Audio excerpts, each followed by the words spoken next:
الحمدللہ رب العالمین والصلاة والسلام علی سید المرسلین اما بعد فاعوذ باللہ من الشیطان الرجیم بسم اللہ الرحمن الرحیم الصلاة والسلام علیک یا رسول اللہ وعلی آلک واصحابک یا حبیب اللہ الصلاة والسلام علیک یا نبی اللہ وعلی آلک واصحابک یا نور اللہ۔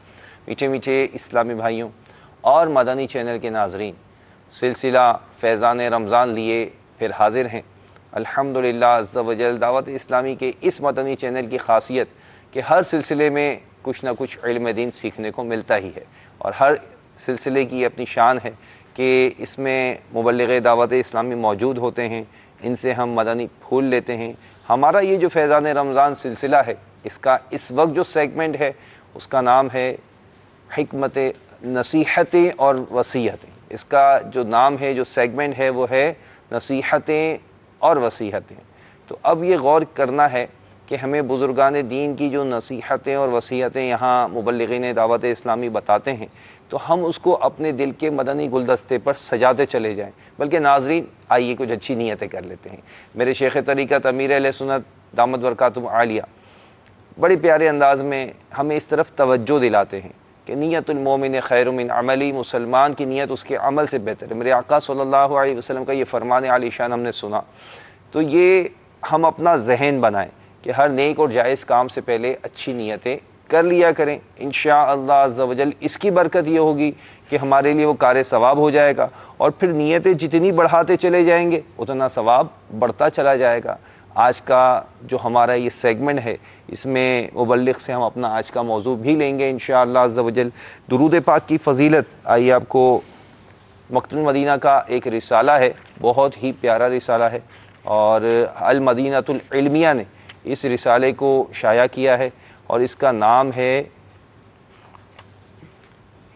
دیکھ لیجئے، نماز میں لقمہ دینے کے مسائل۔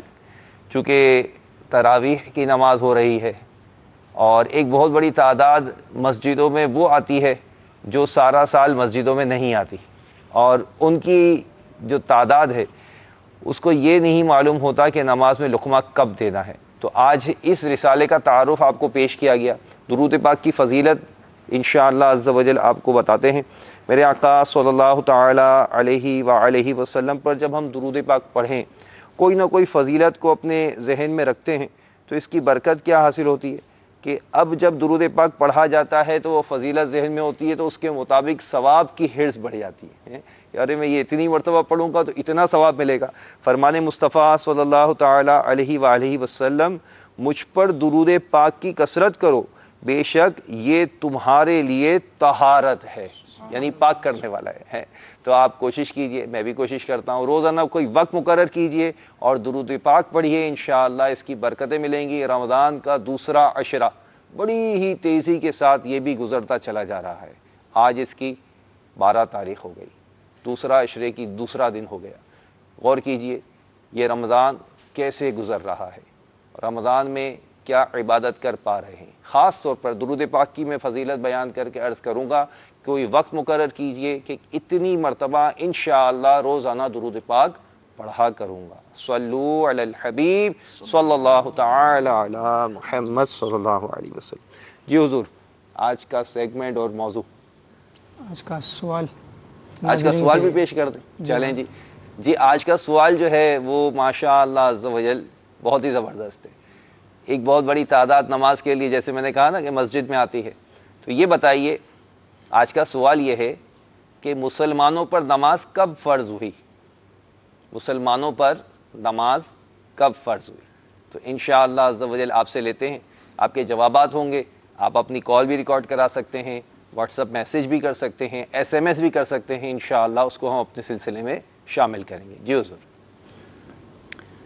آج جو ہمارا سیگمنٹ ہے نصیحتیں اور وصیتیں، اس کے اندر آج انشاءاللہ عز و جل کوئی بزرگ تو نہیں ہے، غالباً واقع بھی شاید فرضی ہو، لیکن اس میں سیکھنے کے لیے بہت کچھ ہے، ماشاءاللہ، اور ہمارے لیے نصیحت بھی ہے۔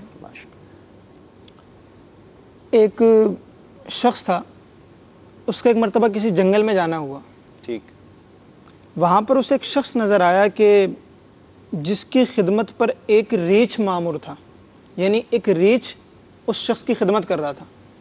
اس شخص کو بڑا دیکھ کر تعجب ہوا نا کہ یار ایک ریچھ، جانور، ایک وحشی ایک انسان کی خدمت کر رہا ہے. تو وہ اس کے پاس گیا اور کہنے لگا کہ بھائی یہ ریچھ تمہارا خدمت گزار کیسے بن گیا؟ کہنے لگا کہ وہ مسکرایا پہلے، پھر اس نے بتایا واقعہ کچھ یوں ہے. ایک مرتبہ میں جنگل سے گزر رہا تھا، بھری دوپہری کا وقت تھا، تو مجھے کسی جانور کے چیخنے چلانے کی آواز آئی. کہتا ہے میں آواز کی سمت گیا تو میں نے اس ریچھ کو دیکھا کہ اس کو ایک بہت بڑے اژدہے نے دبوچا ہوا تھا. اچھا. اور دعوت اڑانے کے ارادے سے اس کو لے کر جا رہا تھا. اور یہ جو ریچھ بیچارہ ہے یہ اس کے بالکل شکنجے میں تھا، اس کو شکنجے میں بالکل، اور کسی اندھے کے فریاد رس کو صدائیں لگا رہا تھا، چیخ چلا رہا تھا. ٹھیک. اب یہ جو شخص تھا یہ بڑا عقل مند تھا نا، تو اس نے کیا کیا، اس نے کچھ ایسی ترکیب لڑائی کہ اژدہے کو ریچھ سے الگ کر دیا اور ریچھ کی اس نے جان بچا دی. ٹھیک ہے. اب دیکھیں جانور نے کیا کیا، اس کی جان بچائی نا، عقل نہیں ہے لیکن اس نے پھر بھی کیا کیا، اس کے ساتھ احسان مندی کرتے ہوئے اس کا ایسا احسان مند بنا کہ اب اس کی خدمت گزاری کرنے لگ گیا. تو کہتا ہے کہ میں نے چونکہ اس کی جان بچائی لہذا اب یہ میری خدمت کرتا ہے. اب وہ جو شخص تھا وہ بڑا حکیم تھا، یعنی حکمت والا شخص تھا، وہ دانشوروں میں شمار ہوتا تھا اس کا. وہ کہنے لگا کہ بھائی ماشاءاللہ آپ نے بڑی زبردست عقل مندی سے، بڑے زبردست طریقے سے آپ نے ریچھ کو اژدہے سے آزاد کروایا، لیکن میری ایک بات یاد رکھیے کہ ریچھ بالآخر ایک جانور ہے، اور جانور کا کام، یعنی جانور اور انسان اس کا میل ہو نہیں سکتا. ٹھیک ہے آپ نے اس کی جان بچائی، آپ کا احسان مند بھی ہے، آپ کی خدمت پر مامور بھی ہے، لیکن آپ کے لیے بھلائی اسی میں ہے کہ آپ اس جانور کی خدمت کو ترک کر دیں، اس کو اپنی خدمت کا اہل مت سمجھیں، کہیں ایسا نہ ہو کہ کل کو آپ نقصان اٹھائیں. ٹھیک. اب وہ جو شخص تھا نا اس کے اوپر یوں سمجھ لیں کہ نشہ طاری تھا ریچھ کی خدمت کا، کیونکہ ظاہر ہے بہت سے وہ کام جو وہ نہیں کر پاتا تھا وہ ریچھ کے ذریعے کروا لیا کرتا تھا. اس نے بولا جاؤ جاؤ اپنا کام کرو، مجھے پتہ ہے کہ کس سے خدمت لینی ہے اور کس سے خدمت نہیں لینی، یہ بہت عرصے سے میری خدمت کر رہی ہے، یہ مجھے کیا نقصان پہنچائے گا. وہ شخص کہتا ہے بھائی تمہاری مرضی. وہ چلا گیا. اسی طرح وقت گزرتا رہا اور یہ اس کی خدمت کے مزے لیتا رہا. ایک دن یہ سیر سپاٹے کے لیے نکلا صبح، جب دوپہر کا وقت آیا تو تھک ہار گیا یہ اور ایک درخت کے نیچے لیٹ گیا. اب دوپہر کا وقت تھا تو مکھیاں بھی وہاں پر اس کو تنگ کرنے لگیں. اب اس کو آرام کرنا تھا. اس نے ریچھ کو کہا کہ یہ مکھیاں نا مجھے تنگ نہ کریں، یہ مکھیاں اڑاتے رہنا اور میں سو رہا ہوں، آرام کر رہا ہوں، مجھے آرام کرنا ہے. ٹھیک ہے جی. ریچھ جیسے اور کام کرتا تھا وہ مکھیاں بھی اڑانے لگ گیا. اب ریچھ دیکھیں ہے تو جانور، اس کی جو اپنی ایک اس کا جو شعور ہے جو بھی ہے، اب وہ مکھیاں اڑائے جا رہا، لیکن مکھیاں تو مکھیاں ہیں، وہ اڑتی ہیں پھر واپس آ جاتی ہیں، اڑتی ہیں پھر واپس آ جاتی ہیں، اڑتی ہیں پھر واپس آ جاتی ہیں. اب ریچھ تھوڑی دیر تو یہ چیز سہتا رہا نا، لیکن آہستہ اس کی جو جانور طبیعت تھی نا وہ جاگنے لگ گئی اس کے اندر سے. اس کو غصہ آ گیا، وہ تو بھر گیا بالکل کہ کیا مسئلہ ہے، میں بھگاتا ہوں پھر آگے آ جاتی ہیں. وہ گیا پہاڑ پر، ایک بہت بڑا پتھر اٹھا کے لایا، میں سب کو مار کے ختم کر دوں گا. پتھر اٹھا کے لایا. اب اس شخص پر مکھیاں بن بنا رہی تھیں، اس نے یہ پتھر اٹھا کھینچ کے دے مار دیا اس کو. اب مکھیوں کو تو کیا لگنا تھا پتھر، مکھیاں توڑ گئیں، لیکن اس پتھر تلے وہ شخص آیا اور ایک بوسیدہ پھٹی پرانی لاش بن گیا. اب اس میں جو سیکھنے کی چیز ہے کہ جانور ٹھیک ہے اس نے اس کی جان بچائی تھی، وہ اس کا احسان مند بھی ہوا، اس کی خدمت کرنے لگ گیا، لیکن اس نے اس کو اپنی خدمت پر مامور کیا، اس کو اپنی خدمت کا اہل سمجھا. اس کو ایک حکمت والے شخص نے، ایک دانشور شخص نے سمجھایا بھی تھا، لیکن اس کے باوجود اس نے اس کی خدمت لینا ترک نہ کی اور بالآخر اس کی لاش یہاں پر اب سامنے موجود تھی. ٹھیک. تو ہم بھی اپنے روزمرہ زندگی کے ظاہر بات ہے دنیا میں ہم زندگی گزار رہے ہیں، صحیح، ہمیں دوسروں سے واسطہ پڑتا ہی ہے. کچھ کام ایسے ہوتے ہیں جو ہم خود سر انجام دیتے ہیں، ٹھیک ہے، اور کچھ کام ایسے ہوتے ہیں کہ جو ہم دوسروں سے کرواتے ہیں، دوسروں کو اس کی ذمہ داری دیتے ہیں. جی ٹھیک ہے. اب دوسروں کو ذمہ داری دینا یوں سمجھ لیں کہ یہ ایک ہمارے معاملاتی زندگی میں شامل ہے، معاشرہ اسی طرح چلا کرتا ہے. ٹھیک ہے. اب آپ نے کسی کو ذمہ داری دی، اب دیکھیں یہ ذمہ داری کوئی خاص نہیں ہے، یعنی اگر کوئی استاد ہے تو پڑھانا اس کی ذمہ داری ہے، ٹھیک ہے. طالب علم ہے تو پڑھنا اس کی ذمہ داری ہے، کوئی ڈاکٹر ہے تو علاج کرنا اس کی ذمہ داری ہے، کوئی گھر کا سربراہ ہے تو اپنے سارے گھر کے مکینوں کی رکھوالی کرنا اور ان کے معاملات کو اچھے طریقے سے لے کر چلنا اس کی ذمہ داری ہے۔ ٹھیک ہے، ہر شخص اپنی اپنی جگہ پہ جدا جدا طور پہ ذمہ دار ہے۔ ٹھیک ہے، اب آپ نے ذمہ داری کسی کو دی کوئی کام کرنے کی، لیکن اب وہ اگر ذمہ داری صحیح طور پر نہیں کرتا تو اس کی دو صورتیں، یا تو وہ نااہل ہے ٹھیک ہے، یا پھر وہ کسی اور وجہ سے نہیں کر پا رہا۔ صحیح، اگر تو وہ نااہل ہے تو اس کو ذمہ داری دینے والا کون؟ اس کو ذمہ داری دینے والے آپ۔ جی ہاں، وہ اس سے بڑا اب اگر وہ غلطی ہو رہی ہے اس شخص سے تو آپ کی بھی تو نااہلی تھی نا کہ آپ نے اس نااہل کو ایک ذمہ داری سونپی، ٹھیک، اور اس ذمہ داری کو سونپنے کی بنا پر جب وہ کام غلط کر رہا ہے، جب انسان کوئی کام آپ نے کسی کو سونپا اور وہ کام جب غلط کرتا ہے نا تو اس میں بسا اوقات یہ ہوتا ہے کہ اگر انسان بہت زیادہ منہ پھٹ ہے تو منہ پر ہی بول دیتا ہے ٹھیک ہے، اور دل آزاری کا دروازہ کھلتا ہے۔ اگر منہ پھٹ نہیں ہے، بولنے کی ہمت نہیں ہے تو پیٹھ پیچھے غیبتیں کرتا ہے، تو غیبت کا دروازہ دل کے اندر چھپی بھی جو ہے نا وہ غیبت کا دروازہ کھلتا ہے، دشمنی رہ وہ جاتی کام صحیح نہیں کرتا تو اس پر غصہ بھی پیدا ہو جاتا ہے۔ ٹھیک، جب انسان کا کسی اوپر غصہ آ جاتا ہے تو پھر وہ بسا اوقات اس کے معاملے میں جھوٹ باتیں بھی بولنا شروع کر دیتا ہے۔ صحیح، تو یوں سمجھ لیں کہ ایک نااہل کو ذمہ داری دینے کی بنا پر انسان بہت سارے گناہوں میں جا پڑتا ہے۔ تو ہمیں یہ بہت زیادہ دیکھنے کی حاجت ہے کہ ہم اگر اپنا کام کسی کو سونپ رہے ہیں تو آیا وہ شخص اس کام کو کرنے کا اہل ہے بھی یا نہیں۔ اگر وہ نااہل ہے تو بہتری اسی میں ہے کہ وہ کام اس کو نہ سونپا جائے، ورنہ وہ کام بھی نہیں ہوگا اور وہ کام نہ ہونے کی وجہ سے دیگر گناہوں کے دروازے بھی کھلتے چلے جائیں گے۔ بس اوقات ہوتا یہ ہے کہ انسان اپنی سوچ کے مطابق تو کسی ذمہ دار کو متعین کرتا ہے جی کہ میری سوچ یہ ہے کہ یہ میں جس بندے کو کام دے رہا ہوں یہ کام بہت اچھے انداز سے کرے گا صحیح، اور اچھے انداز سے خوش اسلوبی کے ساتھ اس کام کو پورا کر دے گا، لیکن نتیجہ کچھ اور نکلتا ہے۔ بالکل، اب وہ اس نے جو سوچا تھا اس کے برعکس نکلتا ہے، اس کے اندر اہلیت نہیں ہوتی۔ اب ہونا یہ چاہیے کہ جس نے اس کو ذمہ داری دی وہ اب اپنی ذمہ داری کو پورا کرے۔ صحیح، وہ کیا ذمہ داری اس کی کہ اس کو اہل کرنے کے لیے، اس کے اندر وہ صلاحیتیں پیدا کرنے کے لیے، صلاحیتوں کو ابھارنے کے لیے اب اس کی تربیت کرے۔ ماشاء اللہ، ماشاء اللہ، یہ تربیت لازمی ہے۔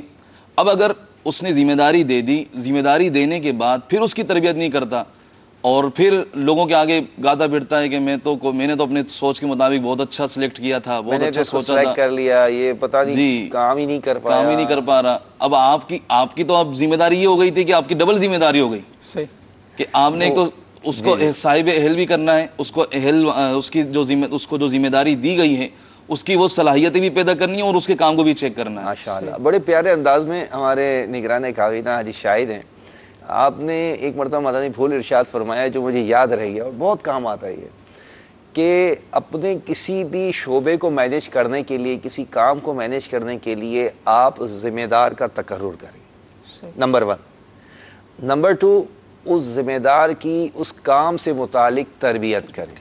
ٹھیک ہے، چلے بھائی دونوں ہو گئے۔ اب تربیت کے بعد اس کی کارکردگی لیں، پوچھ گچھ کریں اس سے۔ پوچھ گچھ کریں، کارکردگی لیں کہ آیا جو میں نے کام دیا، جو میں نے تربیت کی، اب یہ کس طرح اس کام کو سر انجام دے رہا ہے۔ اگر وہ کام اس نے بہت اچھا کیا تو اب کیا کرے؟ اس کی پیٹھ تھپکے، اس کی حوصلہ افزائی کرے، تو اب وہ کام کو اور اچھے انداز میں کرنے کی کوشش کرے گا۔ اور اگر کام میں کوئی نقص ہے، کوئی خامی ہے، کوئی ایسی بات دیکھ رہے ہیں کہ جو درست نہیں ہے، تو اب کیا کرنا ہے؟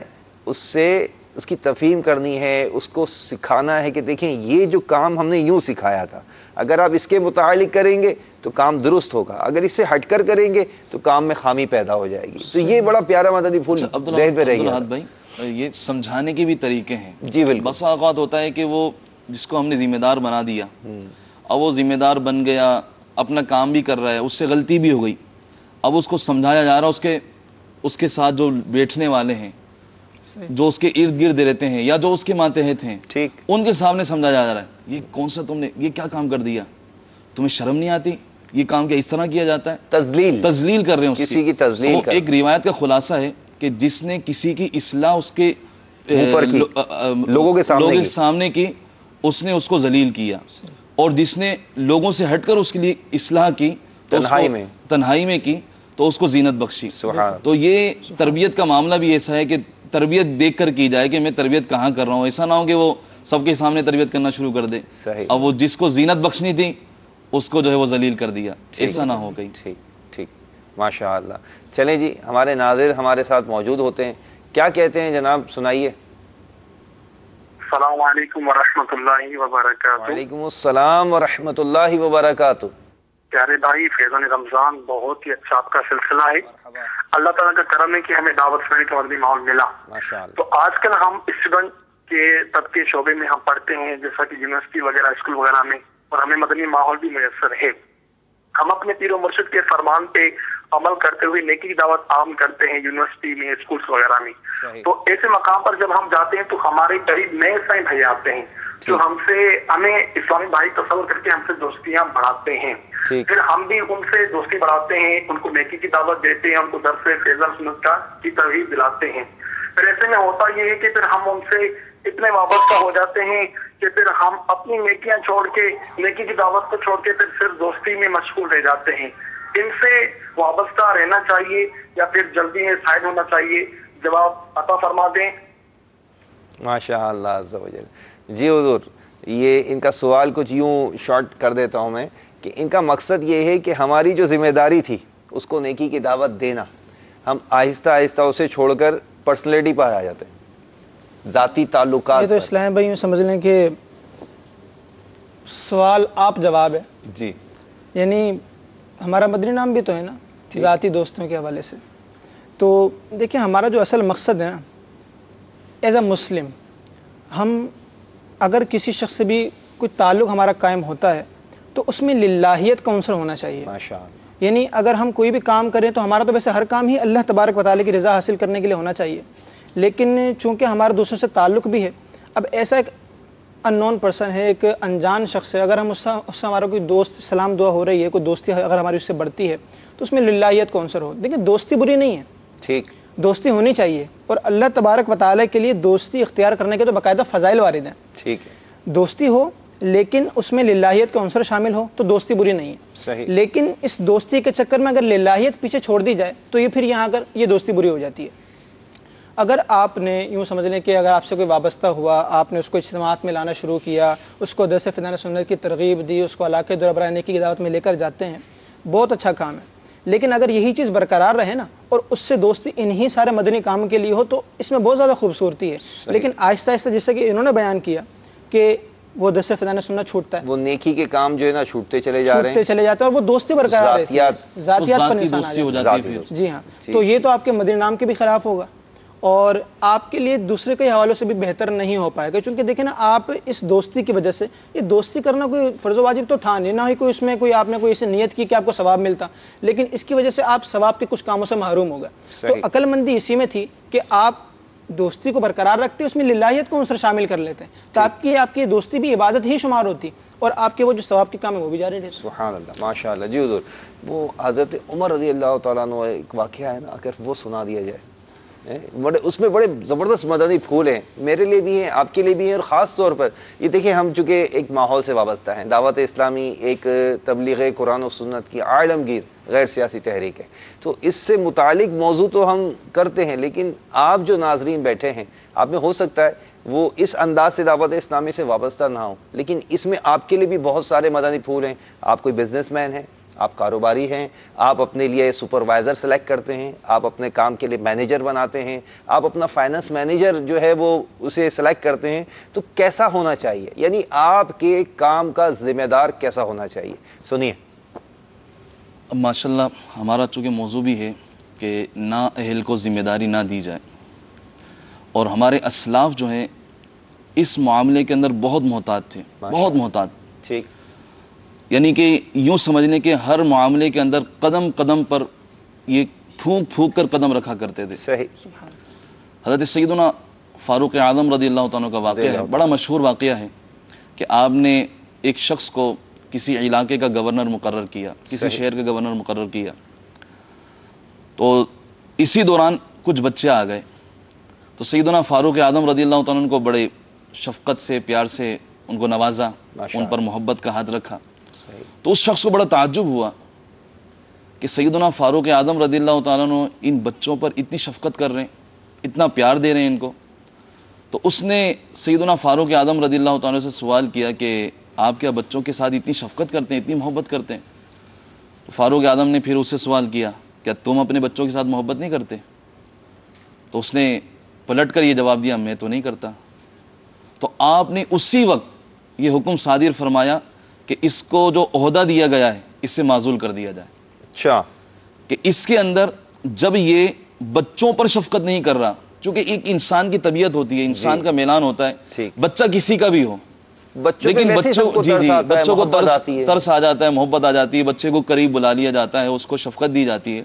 لیکن جب فاروق اعظم رضی اللہ تعالیٰ نے یہ نوٹ فرمایا کہ اس کے اندر اپنے بچوں کی محبت نہیں ہے اور یہ بچوں پر شفقت ہی نہیں کر رہا، بچوں پہ پیار ہی نہیں کرے گا، تو بڑوں کا حال کیا کرے گا؟ رعایا کا کیا حال کرے گا؟ رعایا کا کیا حال کرے گا؟ رعایا کا کیا حال کرے گا؟ رعایا کے ساتھ کس طرح سے سلوک کرے گا؟ رعایا کے ساتھ کون سے وہ عوامل کرے گا کہ میری رعایا جو ہے وہ خوش نہ رہے، طرح طرح کی رعایا کو پریشانی ہو.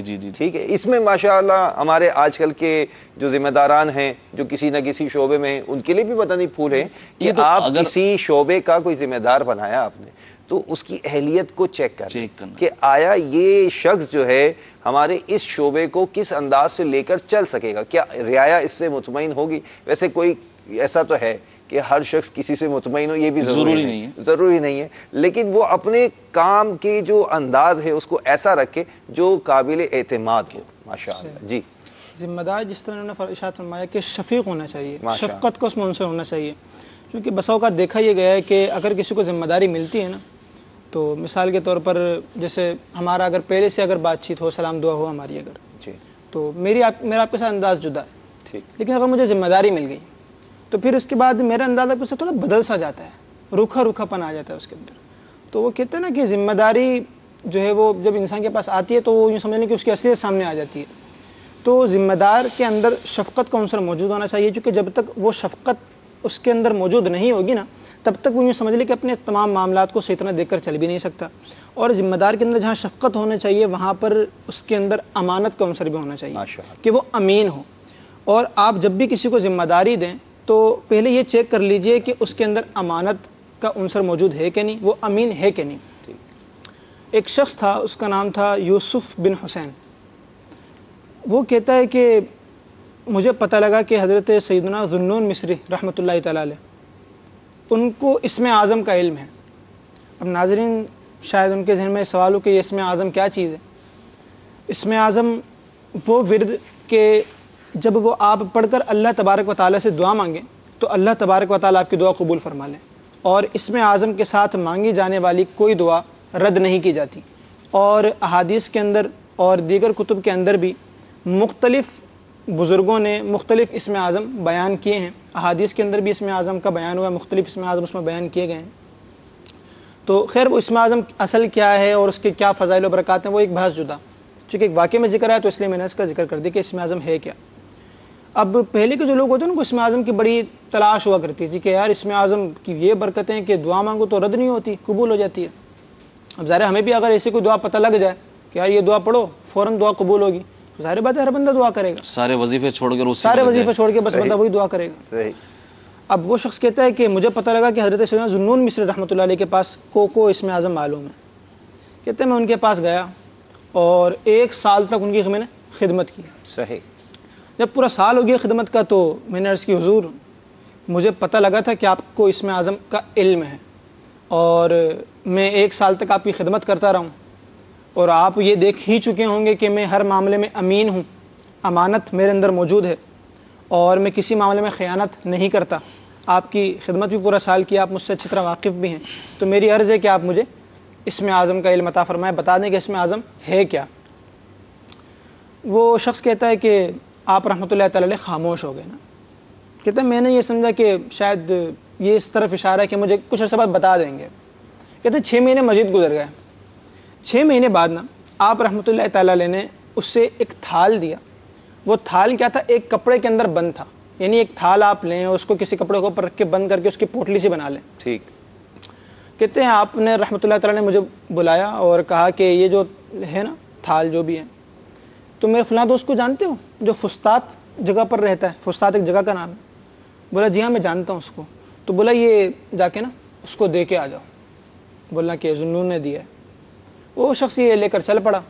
اب کہتے ہیں مجھے بڑا تعجب ہوا کہ 1.5 سال مجھے ہو گیا ان کے پاس رہتے ہوئے، آج تک کبھی انہوں نے کسی کے پاس کوئی چیز نہیں بھجوائی.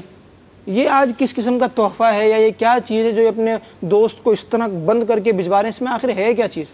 کہتے مجھے راستے پر بڑا اشتیاق رہا نا، میری طبیعت بری طرح مچلتی رہی. صحیح. ایک جگہ پل آیا نا تو میری بس ہو گئی تھی، میں سے صبر نہیں ہوا اور میں نے فوراً جو ہے وہ پوٹلی کھول دی. صحیح. کہ دیکھوں تو اس میں ہے کیا.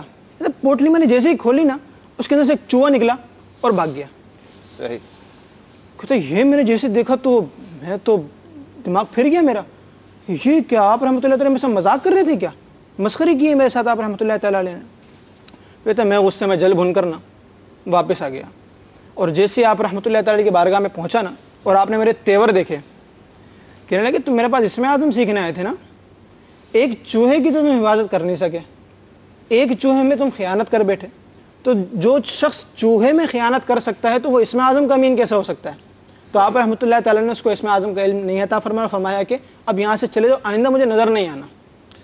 تو یہ وہ کیا انداز ہے بزرگوں کا جانچ کرنے کا، پہچاننے کا، یعنی کس انداز سے آپ نے پہچانا کہ یعنی کیسے دیکھا جائے کہ یہ شخص امین ہے یا نہیں ہے. سبحان اللہ، کیا بات ہے.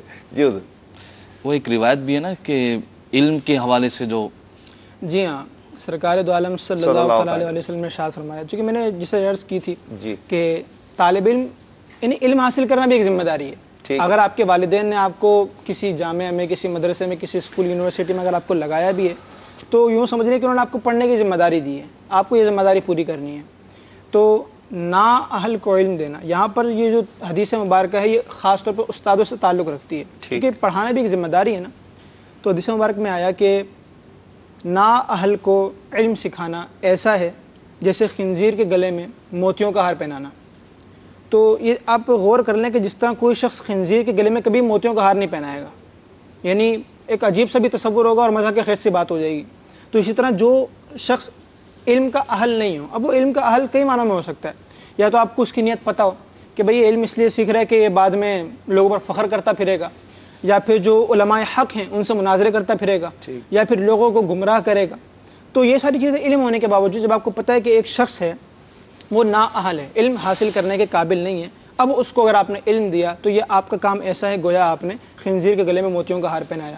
اور ایک اور حدیث مبارکہ میں آیا کہ سید عالم صلی اللہ تعالی علیہ وسلم نے ارشاد فرمایا کہ جس شخص نے 10 شخصوں پر کسی شخص کو نگران مقرر کیا کہ 10 شخص تھے، ان کا نگران یہ شخص ہے، اور اس شخص کو پتا تھا کہ ان 10 اشخاص کے اندر اس سے زیادہ قابل شخص موجود ہے جو اس ذمہ داری کو بہت اچھے طریقے سے نبھا سکتا ہے، تو اس شخص نے خیانت کی. اللہ اور اس کے رسول سے اس نے خیانت کی. تو ہمیں اللہ اور اس کے رسول کی خیانت سے بچنا ہے.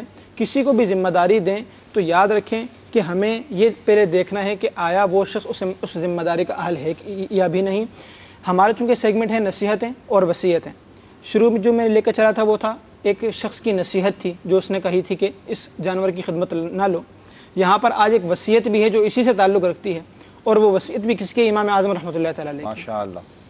امام اعظم رحمۃ اللہ تعالی نے اپنے شاگرد رشید حضرت سیدنا امام ابو یوسف رحمۃ اللہ تعالی علیہ کو ایک مرتبہ ارشاد فرمایا کہ بیٹا اگر تمہیں بادشاہ کبھی کوئی ذمہ داری دے تو اس ذمہ داری کو اس وقت تک نہ لینا جب تک کہ تمہیں یہ پتہ نہ چل جائے کہ تم ہی اس ذمہ داری کے سب سے زیادہ لائق ہو اور تمہارے علاوہ تمہارے علم کے مطابق اس سے زیادہ ذمہ داری کا اہل کوئی اور نہیں ہے. صحیح. یہ واقعی ایک امام اعظم رحمۃ اللہ تعالی کی وصیت ہے. یہ وصیت تو اگر ویسے بھی کسی عام شخص کو تو کہتے ہیں نہیں میرے والد صاحب کی نصیحت تھی، اور یہ تو امام اعظم رحمۃ اللہ تعالی کی وصیت ہے. ٹھیک. تو وصیت ان کی یہ تھی کہ ذمہ داری کو اس وقت تک نہ لینا جب تک کہ تمہیں پتہ نہ چل جائے کہ دوسرا کوئی اس سے زیادہ اہل موجود تو نہیں ہے.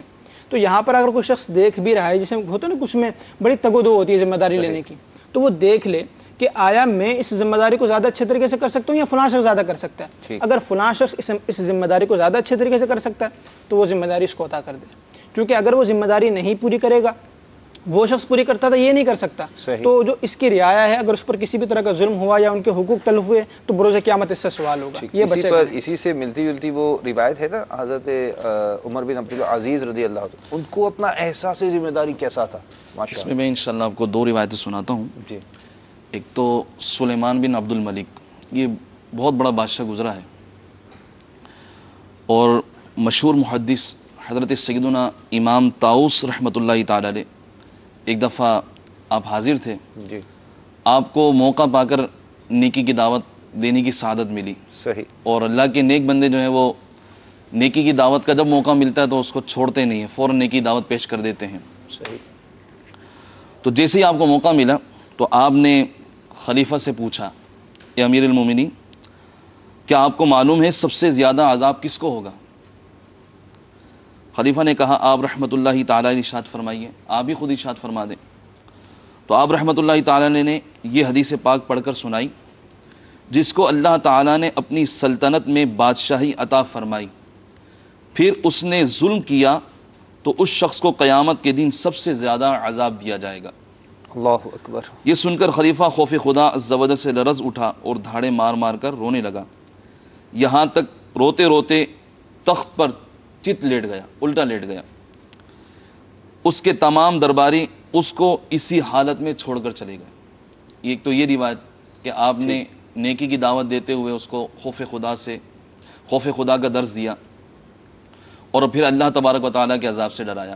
صحیح. اسی طرح جب حضرت سیدنا عمر بن عبد العزیز رضی اللہ تعالیٰ عنہ مسلمانوں کے امیر بنے, امیر المومنین بنے, خلیفہ بنے, ٹھیک, تو آپ رحمۃ اللہ تعالی علیہ گھر پر تشریف لائے. آپ نے مصلی بچھایا اور اس پر تشریف فرما ہو گئے, اور اس قدر روئے کہ آپ کے جو داڑھی کے بال تھے وہ آنسوؤں سے تر ہو گئے. تو جو آپ کی زوجہ محترمہ تھیں جی, فاطمہ بنت عبد الملک, وہ آپ سے عرض گزار ہوئیں کہ آپ رو رہے کیوں ہیں, اس قدر رونے کی وجہ کیا ہے, گریا کیوں ہے, گریا کیوں کر رہے ہیں آپ؟ تو آپ نے ارشاد فرمایا, اے فاطمہ, مسلمانوں کی نگہداشت یعنی نگرانی اور ان کی فلاح و بہبود یعنی بھلائی اور خیر و خواہی کا سارا بوجھ میری گردن پر ڈال دیا گیا ہے. اللہ اکبر. میں ننگے, بھوکوں, فقیروں, مریضوں, مظلوم قیدیوں, مسافروں, ضعیفوں, بچوں اور عیال داروں یعنی بال بچے داروں, غرض کے اپنی رعایا کے تمام مصیبت زدوں کی خبر گیری کے حوالے سے غور کرتا ہوں. اللہ اس بارے میں غور کرتا ہوں اور سوچتا ہوں کہ کہیں ان میں سے کسی ایک کے بارے میں بھی اللہ عز و جل نے مجھ سے باز پرس فرمائی مجھ سے جواب نہ بن پڑے گا. ان میں سے کسی ایک کے بارے میں بھی اللہ تبارک و تعالیٰ نے مجھ سے پوچھ لیا تو مجھ سے جواب بن نہ پڑے گا, تو میرا کیا بنے گا؟ میں اسی فکر میں رو رہا ہوں. اللہ اکبر. یعنی ذمہ داری کا احساس کہ مجھے یہاں تو یہ ہے نا کہ کوئی چیز مل جاتی ہے, مطلب ہماری چونکہ دنیاوی طور پر ذمہ داری ہوتی ہے, کوئی ایم پی اے ہوتا ہے, کوئی ایم این اے ہوتا ہے, کوئی وزیر اعظم ہوتا ہے, تو کوئی صدر ہوتا ہے, تو کوئی کیا ہوتا ہے, کوئی کیا بن جاتا ہے, وہ بن تو جاتا ہے. لیکن یہ حضرت عمر بن عبد العزیز رضی اللہ تعالیٰ عنہ ہم سب کو کتنے پیارے انداز سے سمجھا رہے ہیں کہ ذمہ داری ہو تو اس کا احساس ماشاء اللہ. اور یہاں پر ہم غور کریں تو بسا اوقات دیکھنے میں یہ آتا ہے کہ ہم بعض افراد ایسے ہیں کہ وہ ذمہ داری کی حصول کے لیے بڑی کوششیں کرتے ہیں, تگودو کرتے ہیں, بہت تگودو کرتے ہیں, بہت بھاگ دوڑ کرتے ہیں, اور اس کے حاصل ہو جانے پر خوشی بھی کرتے ہیں. صحیح. اور یہاں پر ہم غور دیکھیں تو سیدنا عمر بن عبد العزیز مسلمانوں کے خلیفہ بن گئے. ٹھیک. اللہ تبارک و تعالیٰ نے آپ کو اتنا بڑا مقام عطا فرما دیا, لیکن اس مقام کے ملنے پر بھی آپ رو رہے ہیں, فکر مند ہے کہ آیا کوئی ایک مطلب مسکین وہ اس کے بارے میں مجھ سے سوال کر لیا کر روز قیامت. فاروق اعظم رضی اللہ عنہ کا جو قول ہے کہ نہر فرات کے کنارے پر اگر بکری بھی پیاسی مر جائے, بکری کا بچہ بھی پیاسا مر جائے, تو اس کا جواب دے اللہ کی بارگاہ میں ہوں. یہ خوف خدا ہے, ایک دل میں اللہ تبارک و تعالیٰ کا ڈر ہے کہ اللہ تبارک و تعالیٰ کی بارگاہ میں ہر چیز کا میں نے ہی جواب دینا ہے. چاہے اچھا ہوگا تو اس کا بھی جواب دے میں ہوں, اگر برا ہوا تو اس کا بھی جواب دے میں ہوں. صحیح. اہل کو ذمہ دار بنائیں اور نااہل کو ذمہ دار نہ بنائیں. یہ خاص طور پر آج ہمارا جو سیگمنٹ ہے نصیحتیں اور وصیتیں, اس میں ماشاءاللہ ہمارا سوال بھی دیا گیا تھا, اس کے جوابات بھی آ رہے ہیں. بھئی یہ تو سب ہی کو الحمدللہ مسلمانوں کو پتہ ہے کہ نماز جو ہے وہ شب معراج کو فرض ہوئی ہے نا, وہ تو سب کے جواب آ ہی رہے. ہمیں تو وہ سن چاہیے کہ کون سے سن میں جو ہے وہ نماز فرض ہوئی. اصل میں لوگ یہ شاید یہ سمجھیں گے کہ کب فرض ہوئی تو وہ انہوں نے معراج شریف کو لے لیا ہوگا. ٹھیک ہے, تو یہ شب معراج تو الحمدللہ ایک بہت بڑی تعداد ہے جو اس بات کو جانتی ہے کہ ہم پر نمازیں 50 فرض ہوئیں, کم ہوتی رہیں, پھر 5 ہو گئیں. تو اس میں بہت ساری حکمتیں ہیں. جی حضور, ہمارا جو آج کا سیگمنٹ ہے اس میں اب ہمارے جو گھر میں رہنے والے افراد ہیں ان کو کچھ مدنی پھول، کیونکہ گھر کا جو سربراہ ہوتا ہے وہ عام طور سے والد ہوتے ہیں، یا جن کے والد نہیں ہوتے تو ان کے دادا وغیرہ بھی ساتھ، جوائنٹ فیملی کا سسٹم ہوتا ہے. تو اب یہ جو گھر کے سربراہ ہیں یہ بھی تو ایک طرح کے ذمہ دار نہیں ہیں. اس کے حوالے سے بھی تھوڑا سا اگر غور کیا جائے کہ یہ جو گھر کے سربراہ ہے ان کا احساس ذمہ داری کیسا ہونا چاہیے. اس پر بھی ایک روایت ہے، فرمان مصطفیٰ صلی اللہ تعالی علیہ وسلم ہے، صحیح بخاری کی حدیث شریف ہے، تم سب نگہبان ہو. میرے آقا صلی اللہ تعالی علیہ وسلم نے ارشاد فرمایا، ٹھیک، تم سب نگہبان ہو اور ہر ایک سے اس کی رعایا کے بارے میں پوچھا جائے گا. ٹھیک، جسے لوگوں میں امیر بنایا گیا وہ نگہبان ہے، اس سے ان کے بارے میں پوچھا جائے گا. مرد اپنے اہل خانہ پر نگہبان ہے، جیسے آپ نے سوال کیا کہ گھر کے بھی معاملات ہوتے ہیں، تو مرد اپنے اہل خانہ کا نگہبان ہے، اس سے اہل خانہ کے بارے میں سوال کیا جائے گا. پھر مزید فرمایا، عورت اپنے شوہر کے گھر اور اس کی اولاد پر نگہبان ہے. صحیح. عورت فارغ نہیں ہو گئی، یعنی یوں سمجھ لیا کہ عورت جو ہے نا اس کی نائب ہے، خلیفہ ہے، یوں سمجھ لیا. ٹھیک، وہ ان کے بارے میں جواب دہ ہوگی، صحیح، اولاد کے بارے میں جواب دہ ہوگی. جیسے تربیت کا جو ذمہ ہے وہ عورت کے اوپر ہے، ماں کے اوپر ہے، اپنے بچوں کی تربیت کس انداز سے کرتی ہے. ٹھیک. غلام اپنے آقا کے مال پر نگہبان ہے، اس سے اس بارے میں پوچھ گچھ ہوگی. سن لو، تم میں سے ہر ایک نگہبان ہے اور ہر ایک اس کی رعایا کے بارے میں پرسش یعنی پوچھ گچھ ہوگی. اللہ اکبر. تو اب یہ ہم اپنے گھر پہ دیکھ لیں، اپنے گھر کے ماحول کو دیکھ لیں، باپ اپنے بیٹوں کو دیکھے، اپنی اولاد کو دیکھے، اپنی بیوی کو بھی دیکھے. اور اگر کوئی گھر کا بڑا سربراہ ہے تو گھر کے اندر جتنے بھی لوگ ہیں، چاہے وہ بہنیں ہوں، چاہے وہ بیٹیاں ہوں، چاہے وہ بیٹے ہوں، کسی بھی صورت کے اندر ہوں، ہر کوئی اپنے گھر کا جو بڑا ہے جس کو ہم سربراہ کہتے ہیں وہ اپنے گھر کا نگہبان ہے. اب ان کی تربیت کے معاملات اس کے ذمہ پر ہیں، ان کے کھانے پینے کے معاملات اس کے ذمہ پر ہیں، ان کی رکھ رکھاؤ کے انداز کو بہتر کرنے کے معاملات اس کے ذمہ پر ہیں. اور پھر گھر کی جو بھی معاملات جو بھی اس کے اندر آتے ہیں، جو بھی چیزیں آتی ہیں، اب ان کو گناہوں سے بچانے کے معاملات یہ اس کے ذمہ پر ہیں. یہ تمام کی تمام چیزیں اس کے ذمہ پر ہیں. اس میں یوں ہم مدنی چینل کے ناظرین کو پھول دے سکتے ہیں کہ خود اپنی پرسنالٹی چیک کرتے ہیں کہ میں کیسا لگ رہا ہوں. دوستوں کی گیدرنگ میں جاتے ہیں تو جب آگے آنے کا موقع آتا ہے، کوئی چیز کھا پی رہے ہوتے ہیں تو یوں کھٹ کر کے پیسے نکالتے ہیں، دیتے ہیں. کیا آپ نے اپنے بچوں کے لیے، اپنے گھر والوں کے لیے ایسا اسٹیٹس سوچا؟ یعنی دوستوں کی گیدرنگ میں آپ کس طرح اپنے آپ کو رکھ رکھاؤ کے ساتھ رکھتے ہیں؟ کیا آپ نے اپنی اولاد کی بھی اسی انداز سے تربیت کی؟ کیا ان کے ساتھ بھی ایسا ہی سلوک کیا؟ جب گھر گئے تو آیا دوستوں کی گیدرنگ میں تو آپ نے ہوٹلنگ کی، چکن ٹکے اور بہت سارے باربیکیو اور کچھ، یعنی یوں سمجھے جہاں بھر کی جو غذائیں ہیں عمدہ وہ کھا لی. گھر پہنچے تو گھر والوں کے لیے وہی لے کر گئے جو ایک عام سی غذا تھی. غور کرنے کا مقام یہ ہے کہ ہم گھر سے باہر اپنا اسٹیٹس کیسے بناتے ہیں، گھر والوں کی تربیت کیسے کرتے ہیں. پھر جب گھر والوں کو پتہ چلتا ہے تو وہ فیلنگ تو کرتے ہوں گے، آپ سے کہتے کچھ نہیں ہوں گے کیونکہ آپ سربراہ ہیں، آپ گھر کے بڑے ہیں، جی بھائی باپ ہیں، آپ کو کیا کہہ سکتے ہیں. لیکن آپ خود غور کیجئے کہ میرے باہر کے انداز میں اور میرے گھر کے اندر کے انداز میں کیا فرق ہے. کیا میرے اندر احساس ہے؟ ایک شخص کو میں سمجھتا ہوں کہ ایک شخص ہے، وہ اس کو اگر کوئی ذمہ داری ملی ہے، اس کے ماتحت چند افراد ہیں تو وہ ان کا ذمہ دار ہے. اگر وہی شخص گھر کا سربراہ بھی ہے تو گھر کے افراد کی بھی ذمہ داری اس پر آ گئی. بالکل. اگر وہی شخص کسی جگہ پر کام کرتا ہے تو وہاں پر بھی اگر اس کے کوئی ماتحت ہیں تو اس کی بھی ذمہ داری اس پر ہے. اگر وہ کچھ بھی آپ کہیں کہ ایک شخص ہے وہ ابھی اس وقت موجود ہو کہ یار میرے پہ تو کوئی ذمہ داری نہیں، نہ میں کوئی باپ ہوں، نہ کسی جگہ جاب کرتا ہوں، نہ کسی جگہ پڑھاتا ہوں، نہ کسی جگہ پڑھتا ہوں، تو بھائی آپ پر آپ کے نفس کی ذمہ داری ہے. صحیح. کوئی بھی شخص اپنی یوں سمجھ لے ذمہ داری سے مبرہ نہیں ہے. ایک شخص سے وہ کہ مجھ پر کوئی ذمہ داری نہیں، تو اس پر آپ پر اپنی ذمہ داری موجود ہے کہ آپ کو اپنے آپ کو گناہوں سے بچانا ہے، اپنے آپ کو دیکھنا ہے کہ میں آیا کن کن کاموں میں پڑا ہوں، اپنا آپ کا محاسبہ کرنا ہے، یہ بھی آپ کی ذمہ داری ہے. اور بروز قیامت اسی ذمہ داری سے متعلق آپ سے سوالات بھی ہوں گے، قبر میں بھی آپ سے سوالات ہوں گے. اس کو حل کرنے کے لیے جب آپ کو مطلب ہو سکتا ہے نا کسی کے ذہن میں سوال آ رہا ہو کہ جب واقعی ہر شخص اپنی جگہ پر ذمہ دار ہے تو اتنی ذمہ داری کیسے نبھائیں ہم آخر.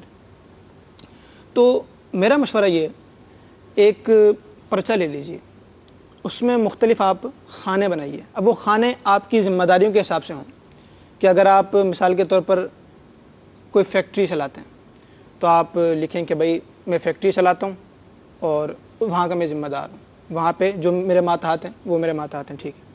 اب آپ گھر کے بڑے ہیں سربراہ, تو اب میرے ماتحت افراد میں کون کون آتے ہیں, ان کی ذمہ داری مجھ پر ہے. اسی طرح میں دوستوں کے پاس جاتا ہوں, اب جو دوستوں کے حقوق ہیں ایک لحاظ سے وہ بھی سارے حقوق میرے اوپر عائد ہوتے ہیں, وہ بھی میری ذمہ داری بنتی ہے. اسی طرح میں ایک مسلمان ہوں, مجھ پر اپنی ذات کے بھی کچھ حقوق ہیں. اب آپ یوں کر لیجئے کہ اب آپ نے اپنی ذمہ داریاں لکھ لی نا, اب ان ذمہ داریوں کے نیچے آپ وہ کیٹیگریز لکھیں کہ ماتحت میرے مثال کے طور پر اگر فیکٹری میں ہیں تو ان کو کیا کیا حقوق دینا میرے سپرد ہے, میرے ذمے میں, ان کی کس کس چیز کا خیال کرنا میرے ذمے میں. اسی طرح گھر والے ہیں تو ان کی کیا کیا چیز مجھے ان کو پرووائڈ کرنا میری ذمہ داری بنتی ہے. ٹھیک. اسی طرح اگر میں دوستوں کے پاس جاتا ہوں تو ان کے ساتھ مجھے کیا کیا چیزیں کرنی ہے, کس انداز سے ان کو لے کر چلنا ہے. اسی طرح میری اپنی ذات ہے, مجھے کیا کیا اچھائیاں کرنی ہیں وہ اچھائیاں لکھیں, اور کیا کیا برائیاں کرنی ہیں وہ برائیاں لکھ لیں. اور جس طرح آپ رات کو اگر فکر مدینہ کرتے ہوں, مدینہ پر اگر کوئی عمل کرتا ہے, برائیاں کرنی تو نہیں ہے اس میں, یوں کہیں گے برائیاں کن کن برائیوں سے بچنا ہے. برائیاں اسی لیے لکھی جائیں گی کہ ان برائیوں سے مجھے بچنا ہے. ٹھیک. تو ایک شخص سے وہ سب یہ جب آپ کے سامنے آ جائے گا نا تو آپ کی پوری ذمہ داریاں آپ کے سامنے آ جائیں گی. صحیح. اب کیا کریں, روز اس کا محاسبہ کرنا شروع کر دیں کہ کیا کیا میں مطلب جس طرح مدنی انعامات میں آپ ٹک کرتے ہیں نا, اگر کسی چیز پر عمل کیا تو ٹک کا نشان نہیں کیا تو زیرو بنا دیتے ہیں آپ, تو اسی طرح یہاں پر بھی آپ چیک کرنا شروع کر دیں کہ آیا میں نے کیا, اگر کیا ہے تو ٹک لگا دیں, اور اگر نہیں کیا تو اس کو کرنے کی کوشش کریں. تو یہ ایک بہتر انداز ہوگا کہ جس کے ذریعے سے آپ اپنی ذمہ داری کو ایک صحیح معنوں میں پورا کرنے میں کامیاب ہو جائیں گے. صحیح. ماشاء اللہ, ہمیں کچھ جوابات بھی آئے ہیں. ام ہانی فرام میاں والی, انہوں نے سوال کا جواب دیا ہے, لیکن اکثریت نے جواب شب معراج دیا ہے, اور کچھ نے سن ہجری لکھا ہے. ایک ہیں بنت سرور فرام لاہور, انہوں نے سن ہجری بتایا ہے. آپ کا سن ہجری درست نہیں ہے, تو آج کا جواب چونکہ ہم کل کا جواب دینا رہ گیا تھا تو ہم نے یہ ذہن بنایا ہے کہ اس سیگمنٹ کے اختتام پر آپ کو جواب پیش کر دیا کریں گے, چونکہ ہمارا اگلا سیگمنٹ جو ہے وہ احکام شرع سے متعلق ہے, تو ہم انشاءاللہ اس میں سوال جواب لیں گے.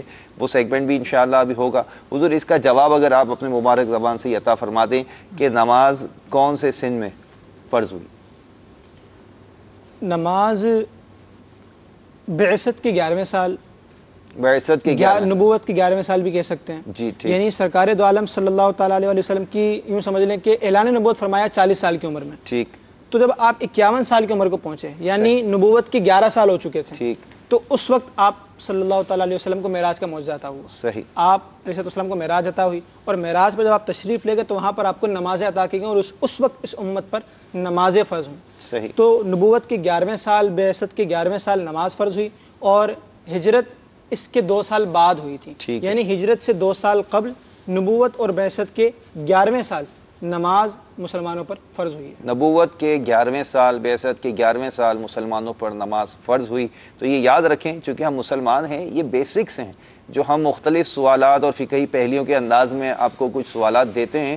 اس کا مقصد یہی ہوتا ہے کہ ہم مسلمان ہیں, ہمیں اویئرنیس ہو کہ آیا ہمیں کون سا حکم کب ہم پر ہوا اور ہمیں اسے کس انداز سے ادا کرنا ہے. جی انشاءاللہ عز و جل آپ کو مدنی پھول دکھائیں گے ہم نگران شورا کے, اور پھر چونکہ دعوت اسلامی ایک احساس ذمہ داری کا بہت بڑا تو امتیاز ہے دعوت اسلامی کے پاس, کہ جس طرح یہ دین متین کی خدمت کر رہی ہے اتنے سارے شعبہ جات میں, اور یہ جس انداز سے آپ کی دیوی زکوٰۃ, آپ کا فطرہ, آپ کے عطیات اس کا استعمال کر رہی ہے, اور الحمدللہ عز و جل دنیا بھر میں یہ کھلی کتاب کی طرح کام کر رہی ہے. تو آئیے نگران شورا کے مدنی پھول بھی ہوں گے, اور پھر مدنی عطیات کا پرومو بھی ہوگا, وہ بھی آپ کو دکھاتے ہیں. آپ دیکھیں جب تک ہم اگلے سیگمنٹ کی طرف چلتے ہیں جس کا نام ہے احکام شرع. صلو علی الحبیب صلی اللہ تعالی علی محمد صلی اللہ علیہ وسلم. جہاں جائیں جھگڑا فساد, بچے لڑ رہے ہیں, بچوں کے نام پر مائیں لڑ رہی ہیں, جب مائیں لڑتی ہیں تو پھر ان بچوں کے ابو آپس میں لڑتے ہیں. آخر کوئی سمجھانے والا ہمیں ہے یا نہیں ہے یار؟ کیا کر کیا رہے, کیوں لڑ رہے بھائی؟ کبھی یقین مانے باتوں کا لڑتے ہوا آج بھی اتنا بھیانک ہوتا ہے. اگر جیسے لڑنے والے کی مووی بنا لی جائے نا, اور وہ جو لڑنے کے لیے وہ جو کر رہا ہوتا ہے نا حرکتیں, چھپ کر اس کی مووی بنا لی جائے, بعد میں اس کو سکون کے ساتھ اس کو بیٹھ کے بتایا جائے گا یار میں تمہیں بتاؤ تم کیا کر رہے تھے, کیا کر رہا تھا, ارے ابھی تو یہ بھی تو غصے میں پوچھتے ہو کیا کر رہا تھا, ٹھنڈے ہو جاؤ میں بتاتا ہوں کیا کر رہے تھے. اب اس کو اس کی مووی بتا دے, وہ شاید یہ نہیں یہ میں نہیں ہوں. ارے بھائی تو ارے میں نہیں ہوں, میں ایسا بھیانک ہو ہی نہیں, دیکھو میرا چہرہ, ارے یہ چہرہ بھی ہے, مگر جس وقت تو تم وہ حرکتیں کر رہے تھے نا, تمہارا چہرہ یہ بھیانک بنا, بھیانک چہرہ بنا ہوا تھا. ہاں, کوئی نہیں سمجھا تھا ہم لوگوں کو یار, کوئی بتاتا نہیں ہے کہ یار اگر کسی نے دھکا مار دیا ہے تو اس کی معافی مانگنے سے پہلے بول دو کوئی بات نہیں, جب تک معافی نہیں مانگے گا معاف نہیں کروں گا. کیوں؟ ٹھیک ہے, اس کو معافی مانگنی چاہیے اگر کسی نے غلطی کی ہے تو نرمی, پیار, درگزر چھوڑا یار. آج بھائی بھائی کا دشمن ہے یار, تھوڑی تھوڑی بات میں پہلے عرض کر چکا تھا نا, اصل میں ہمارا مزاج جو ہے نا یہ نیم گرم پانی بنا ہوا ہے. ہمارا مزاج برف کی طرح ٹھنڈا نہیں ہے کہ برف والا پانی کو ابلنے میں بہت وقت لگتا ہے, اس کو بڑی حرارت چاہیے. لیکن نیم گرم پانی ہلکی سی حرارت دو فوراً ابل پڑے گا. ہمارا مزاج نیم گرم پانی ہے کی طرح گویا کے بنا ہوا ہے, ہلکا سا خلاف مزاج کام فوراً ہمارے مزاج میں ابال لے آتا, اور غصے میں پھر ہماری کیفیت عجیب و غریب, معاذ اللہ ثم معاذ اللہ. باس تو فحوش گالیاں بکتے ہیں, گھر میں گالیاں بکتے, بیوی کو گالیاں دیتے ہیں, گالیاں, ہاں گالیاں, بچے سن رہے ہوتے, گالیاں دے رہے ہوتے. ارے بچے گالیاں سیکھ رہے, اے والد تم سے تو بچے قرآن سیکھتے, سنتوں بھرا انداز سیکھتے, مدنی قافلوں میں سفر کرنا سیکھتے, اجتماعات میں شرکت کرنا سیکھتے, مدنی مذاکرے میں آنا سیکھتے, مدنی چینل دیکھنا سیکھتے, آپ جی جناب کے ساتھ بات کرنا سیکھتے, پیار و محبت اور شرافت سیکھتے. ابا حضور, آپ سے آپ کا بچہ گالیاں سیکھ رہا ہے, آپ سے آپ کا بچہ جھوٹ سیکھ رہا ہے, آپ سے آپ کا بچہ ظلم و ستم کے معاملہ سیکھ رہا ہے. کیا ہو گیا؟ کون سی دنیا میں رہ رہے ہو؟ جنگل میں رہ رہے ہو؟ انسانوں میں رہ رہے ہو؟ امی حضور آپ بھی ذرا غور کیجئے بچوں کو کیا سکھا رہی ہیں. منہ بھر بھر کے غیبت کرنا, چگلی کرنا, ایک دوسرے کی برائی کرنا, کیا سکھا کیا رہے ہیں ہم اپنے بچوں کو؟ تو ہمارے اس غصے والے انداز سے, ہمارے اس برے انداز سے ہماری نسلوں پر کیا اثر پڑا؟ پھر کچھ نامہ اعمال کی طرف توجہ تو کیجیے یار. رحمتوں, برکتوں اور نورانیت کی سوغات لیے آ رہا ہے اللہ عز و جل کا مبارک مہینہ رمضان. عبادات کی بہاریں, سحر و افطار کی رونقیں, گھر گھر, بستی بستی اللہ عز و جل کے کرم سے دلوں کو نکھار دے رہی ہے. اس حقیقت سے سب آشنا ہیں کہ جب برسات ہوتی ہے تو ہر چیز دھل کر نکھر جاتی ہے اور ہر طرف سبزہ ہی سبزہ پھیل جاتا ہے. جب عبادت کی حلاوت ملتی ہے تو رحمت کے بادل قلب پر خوب برستے ہیں. ہمارا دل کیا روم روم نکھر جاتا ہے. نماز, روزہ اور دیگر عبادات کے ساتھ ساتھ جی چاہتا ہے کہ اللہ عز و جل کے دیے ہوئے مال میں سے اسی کی راہ میں خرچ کریں. آئیے اپنی زکوٰۃ, صدقات, عطیات اپنی دعوت اسلامی کو اس حد تک دیں جتنی پیارے رب عز و جل نے آپ کو قابلیت بخشی ہے. انشاءاللہ عز و جل آپ کا یہ عمل دو جہاں میں آپ کا بیڑا پار کرے گا. اپنی زکوٰۃ, صدقات اور دیگر عطیات دعوت اسلامی کو ان اکاؤنٹس نمبر پر دیجیے. الصدقات الواجبة والزكاة الباكستان. اسم البنك عن سبي. عنوان الحساب مركز الدعوة الإسلامية. رقم الحساب 0388411101020. اسم الفرع كلوت ماركيت, فرع كراتشي باكستان. رمز الفرع 0063. الصدقات النافلة الباكستان. اسم البنك عن سبي. عنوان الحساب مركز الدعوة الإسلامية. رقم الحساب 0388411101020. اسم الفرع كلوت ماركيت, فرع كراتشي باكستان. رمز الفرع 0063. For donations, zakat and fitra. Bank name HSBC. Account title Dawat-e-Islami UK.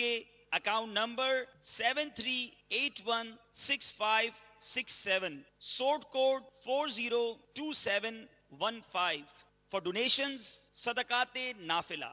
Bank name HSBC. Account title Dawat-e-Islami UK. Account number 34160,576. Sort code 402715. For USA, for Sadaqah Nafila. Bank name Wells Fargo Bank NA. Account name Dawat-e-Islami USA INC. Account number 51266722624. Routing number 1210428882. صلو علی الحبیب صلی اللہ تعالی علی محمد. مجھے اپنی اور ساری دنیا کے لوگوں کی اصلاح کی کوشش کرنی ہے انشاءاللہ عز و جل. For USA, for Sadaqah Wajiba, Zakat and Fitra. Bank name Wells Fargo Bank NA. Account name Dawat-e-Islami USA INC. Account number 51266712779. Routing number 1210428882. For USA, for Sadaqah Nafila. Bank name Wells Fargo Bank NA. Account name Dawat-e-Islami USA INC. Account number 51266722624. Routing number 1210428882. ماشاء اللہ عز و جل. دیکھیں دعوت اسلامی کس انداز سے آپ کی دیوی اطاعت کو استعمال کر رہی ہے الحمدللہ مختلف شعبہ جات میں. اس میں ایک شعبہ دارالافتاء اہل سنت بھی ہے. ہمارے ساتھ ماشاءاللہ دارالافتاء اہل سنت کے مفتی صاحب بھی موجود ہیں. ہم ان سے مدنی پھول بھی لیتے ہیں, آپ کے سوالات کے جوابات بھی لیتے ہیں, اور الحمدللہ عز و جل اس طرح احکام شرع سیکھتے ہیں, جو کہ آج کا ہمارا سیگمنٹ ہے. جی مفتی صاحب, آج ماشاءاللہ عز و جل آپ تشریف لائے اور مختلف سوالات ذہن میں ابھرتے ہیں. اور ایک سوال اس طرح کا بھی آتا ہے کہ یہ جو زکوٰۃ ہے کیا اس کو ایڈوانس میں بھی ادا کیا جا سکتا ہے؟ الحمدللہ رب العالمین والصلاة والسلام علی سید الانبیاء والمرسلین. اما بعد فاعوذ باللہ من الشیطان الرجیم. بسم اللہ الرحمن الرحیم. زکوٰۃ جو ہے مال نصاب پر ایک سال جب مکمل ہو جائے اسلامی سال تو اب زکوٰۃ لازم ہو جاتی. ٹھیک ہے. اور جب سال پورا ہو گیا تو اب اس کی ادائیگی فوراً لازم ہے. صحیح. لیکن اگر کوئی شخص جو ہے وہ ابتدا میں ہی زکوٰۃ دینا چاہے, سال پورا ہونے سے پہلے دینا چاہے زکوٰۃ, اس کے پاس مال نصاب کی مقدار میں مال موجود ہے اور وہ ایڈوانس میں زکوٰۃ دینا چاہتا ہے تو بالکل دے سکتا ہے. اس میں شرعاً جو ہے وہ حرج نہیں ہے.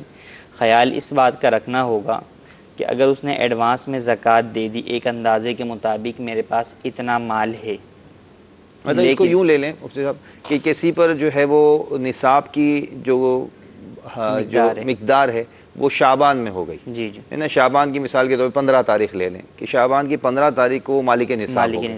اب اگلے شعبان میں اس پر زکوٰۃ فرض ہوگی اگر یہ مال اور سب باقی رہا. اس کی کیفیت اس کو معلوم ہے کہ ٹھیک ہے اتنا مال میرے پاس ہے موجود. تو اب آ گیا رمضان کا مہینہ. اب وہ کہتا ہے یار میرے پاس تقریباً جو ہے نا وہ اگلے شعبان تک جو ایک ایوریج ہے اس کا کہ 20 لاکھ روپے ہوں گے.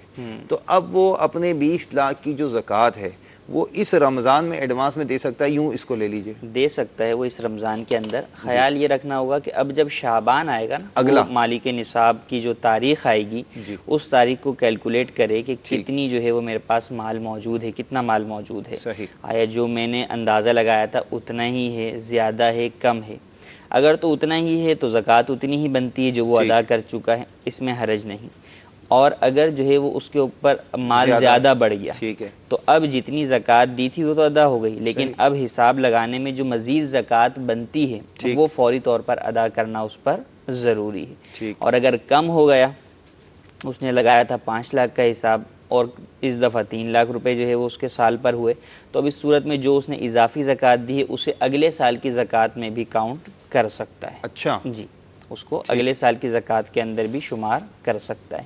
اور زکوٰۃ ایڈوانس دینے کے اندر یا پہلے دینے میں علماء نے ایک نقطہ یہ بیان فرمایا کہ سال پورا ہونے پر زکوٰۃ دینا یہ تو عذاب سے بچنے کے لیے. صحیح. اور سال پورا ہونے سے پہلے دینا یہ محبت کے تقاضوں کے تحت. سبحان اللہ، کیا بات ہے کہ بندہ جب سال پورا ہو گیا تو اب تو دینا ہی دینا ہے نا، اب تو اس کے اوپر لازم ہے. لیکن اگر پہلے سے دے تو اب اللہ تبارک و تعالیٰ سے محبت اور عبادت کے اندر خوش دلی کے ساتھ جو ہے وہ اس عمل کو ادا کر رہا ہے. کیا بات ہے. تو جن سے ممکن ہو سکے وہ زکوٰۃ جو ہے وہ ایڈوانس میں دیا کریں. اور اس میں فرمایا کہ ایڈوانس میں زکوٰۃ دے تو 2 ماہ بیان فرمائے کہ زیادہ بہتر ہیں، ایک رمضان المبارک اور ایک محرم الحرام. ماشاءاللہ. کہ ان 2 مہینوں کے اندر کسی ایک کے اندر جو ہے وہ زکوٰۃ کی ادائیگی کر دے. رمضان میں اس طور پر کہ رمضان کے اندر نیکیوں کا ثواب جو ہے وہ بڑھ جاتا ہے، فرض کا برابر ثواب 70 فرضوں کے برابر ہو جاتا ہے. ماشاءاللہ. مرحبا جی، کچھ کالز لے لیجئے ساتھ. یہ پوچھنا تھا کہ جو قضا نمازیں ہیں ان کا طریقہ کار کیا ہے ادا کرنے کا؟ قضا نمازیں قضا نمازیں ادا کرنے کا طریقہ کار وہی ہے جس طریقے سے عام نماز آپ فرض ادا کرتے ہیں. البتہ یہ بات یاد رہے کہ قضا نماز کی ادائیگی میں صرف فرض جو ہے ان کی قضا ہوتی ہے، سنت اور نوافل کی قضا نہیں ہوتی. فجر کے 2 فرض پڑھیں گے، ظہر کے 4، عصر کے 4، مغرب کے 3، عشاء کے 4 فرض، اور جو آخر میں وتر ہے چونکہ وہ واجب ہے اس لیے اس کی بھی قضا ہوگی. تو قضا نمازوں کی ادائیگی کے اندر نیت یہ کریں گے کہ میں نیت کرتا ہوں فلاں دن کی فجر کی قضا نماز کی.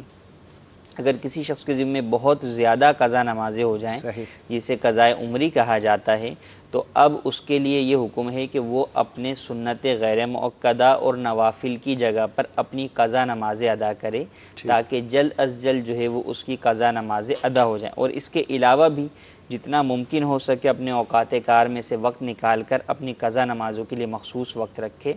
صرف 3 اوقات ہیں مکروہ جن میں قضا پڑھنا جائز نہیں ہے. ایک طلوع آفتاب سے لے کر 20 منٹ بعد تک، دوسرا زہوہ کبریٰ سے لے کر ظہر کے وقت تک جسے عوام زوال کا وقت کہتے ہیں، اور تیسرا جو ہے وہ غروب آفتاب سے پہلے سے لے کر غروب آفتاب تک. ان 3 اوقات کے علاوہ کسی بھی وقت کے اندر آپ مکروہ جو ہے وہ مکروہ نہیں ہے. ان 3 اوقات کے علاوہ کسی بھی وقت میں آپ قضا نماز پڑھ سکتے ہیں. البتہ وہ اوقات جن کے اندر نفل پڑھنا منع ہے، جیسے فجر کے بعد یا فجر کی اذان کے بعد جو ہے وہ نفل پڑھنا منع ہے، صرف سنت مؤکدہ فجر کی اجازت ہے. ان اوقات میں پبلک میں قضا نمازیں جو ہے وہ ادا نہ کریں کہ وہاں پر ادا کرنا 2 صورتیں ہوں گی. یا تو لوگ یہ سمجھیں گے کہ یہ نفل پڑھ رہا ہے تو اسے ملامت کریں گے کہ یار نفل تو اس وقت میں جائز نہیں ہے، یا پھر یہ کہ اسے یہ ظاہر کرنا پڑے گا کہ بھائی میں نفل نہیں پڑھ رہا، میں قضا پڑھ رہا ہوں. تو اس صورت میں گناہ کا اظہار ہوگا کہ میں نے جو نمازیں قضا کی ہیں وہ چونکہ ایک گناہ تھا اس کا یہ اظہار کر رہا ہے تو اس کی بھی شرعاً اجازت نہیں ہے. گناہ کا اظہار بھی گناہ ہو جائے گا. گناہ کا اظہار بھی جو ہے وہ گناہ ہوتا ہے، تو اس سے بچنا بھی ضروری ہے. بعض لوگ جو اپنے گناہ بڑے فخریہ بیان کر رہے ہوتے ہیں تو فخریہ تو درکنار کسی اور مصلحت کے تحت بھی اس طریقے سے جو ہے بلا اجازت شرعی اپنے گناہ کا اظہار نہیں کرنا چاہیے. تو ان اوقات میں جن میں نفل مکروہ ہے پڑھیں تو علیحدہ پڑھ لیں، پبلک کے اندر جو ہے وہ نہ پڑھیں تاکہ ان 2 چیزوں کا سامنا نہ کرنا پڑے. ایک میسج آیا ہے بنتی گلاب فرام خوئی والا. میرا سوال یہ ہے کہ روزے کی حالت میں آنکھوں میں کاجل لگانا کیسا؟ روزے کی حالت کے اندر صرف سرما لگانے کی جو ہے وہ اجازت ہے، دیگر چیزیں لگانے کی اجازت نہیں ہے، اس سے علماء منع فرماتے ہیں. ٹھیک ہے. ایک اور میسج آیا ہے کہ ہاف بازو کی جو شرٹ ہوتی ہے ہاف سلیو کی وہ پہن کر نماز ہو جاتی ہے، اور اگر ننگے سر کوئی نماز پڑھ دے تو کیا اس کی نماز کا کیا حکم ہوگا؟ ہاف بازو والی آستین پہن کر نماز پڑھنا مرد کے لیے ہی یہ حکم جو ہے کہ اگر وہ شخص اس طرح کا لباس پہن کر معزز لوگوں کے پاس آتا جاتا ہے اور اس میں اس کو کوئی جو ہے وہ شرم و قباحت محسوس نہیں ہوتی تو اس حالت میں اس کا اس حال میں نماز پڑھنا ہاف آستین والی شرٹ میں جائز ہے بلا کراہت. بہتر یہ ہے کہ جو ہے وہ اسلامی لباس مکمل جو ہے وہ آستین والا پہنے.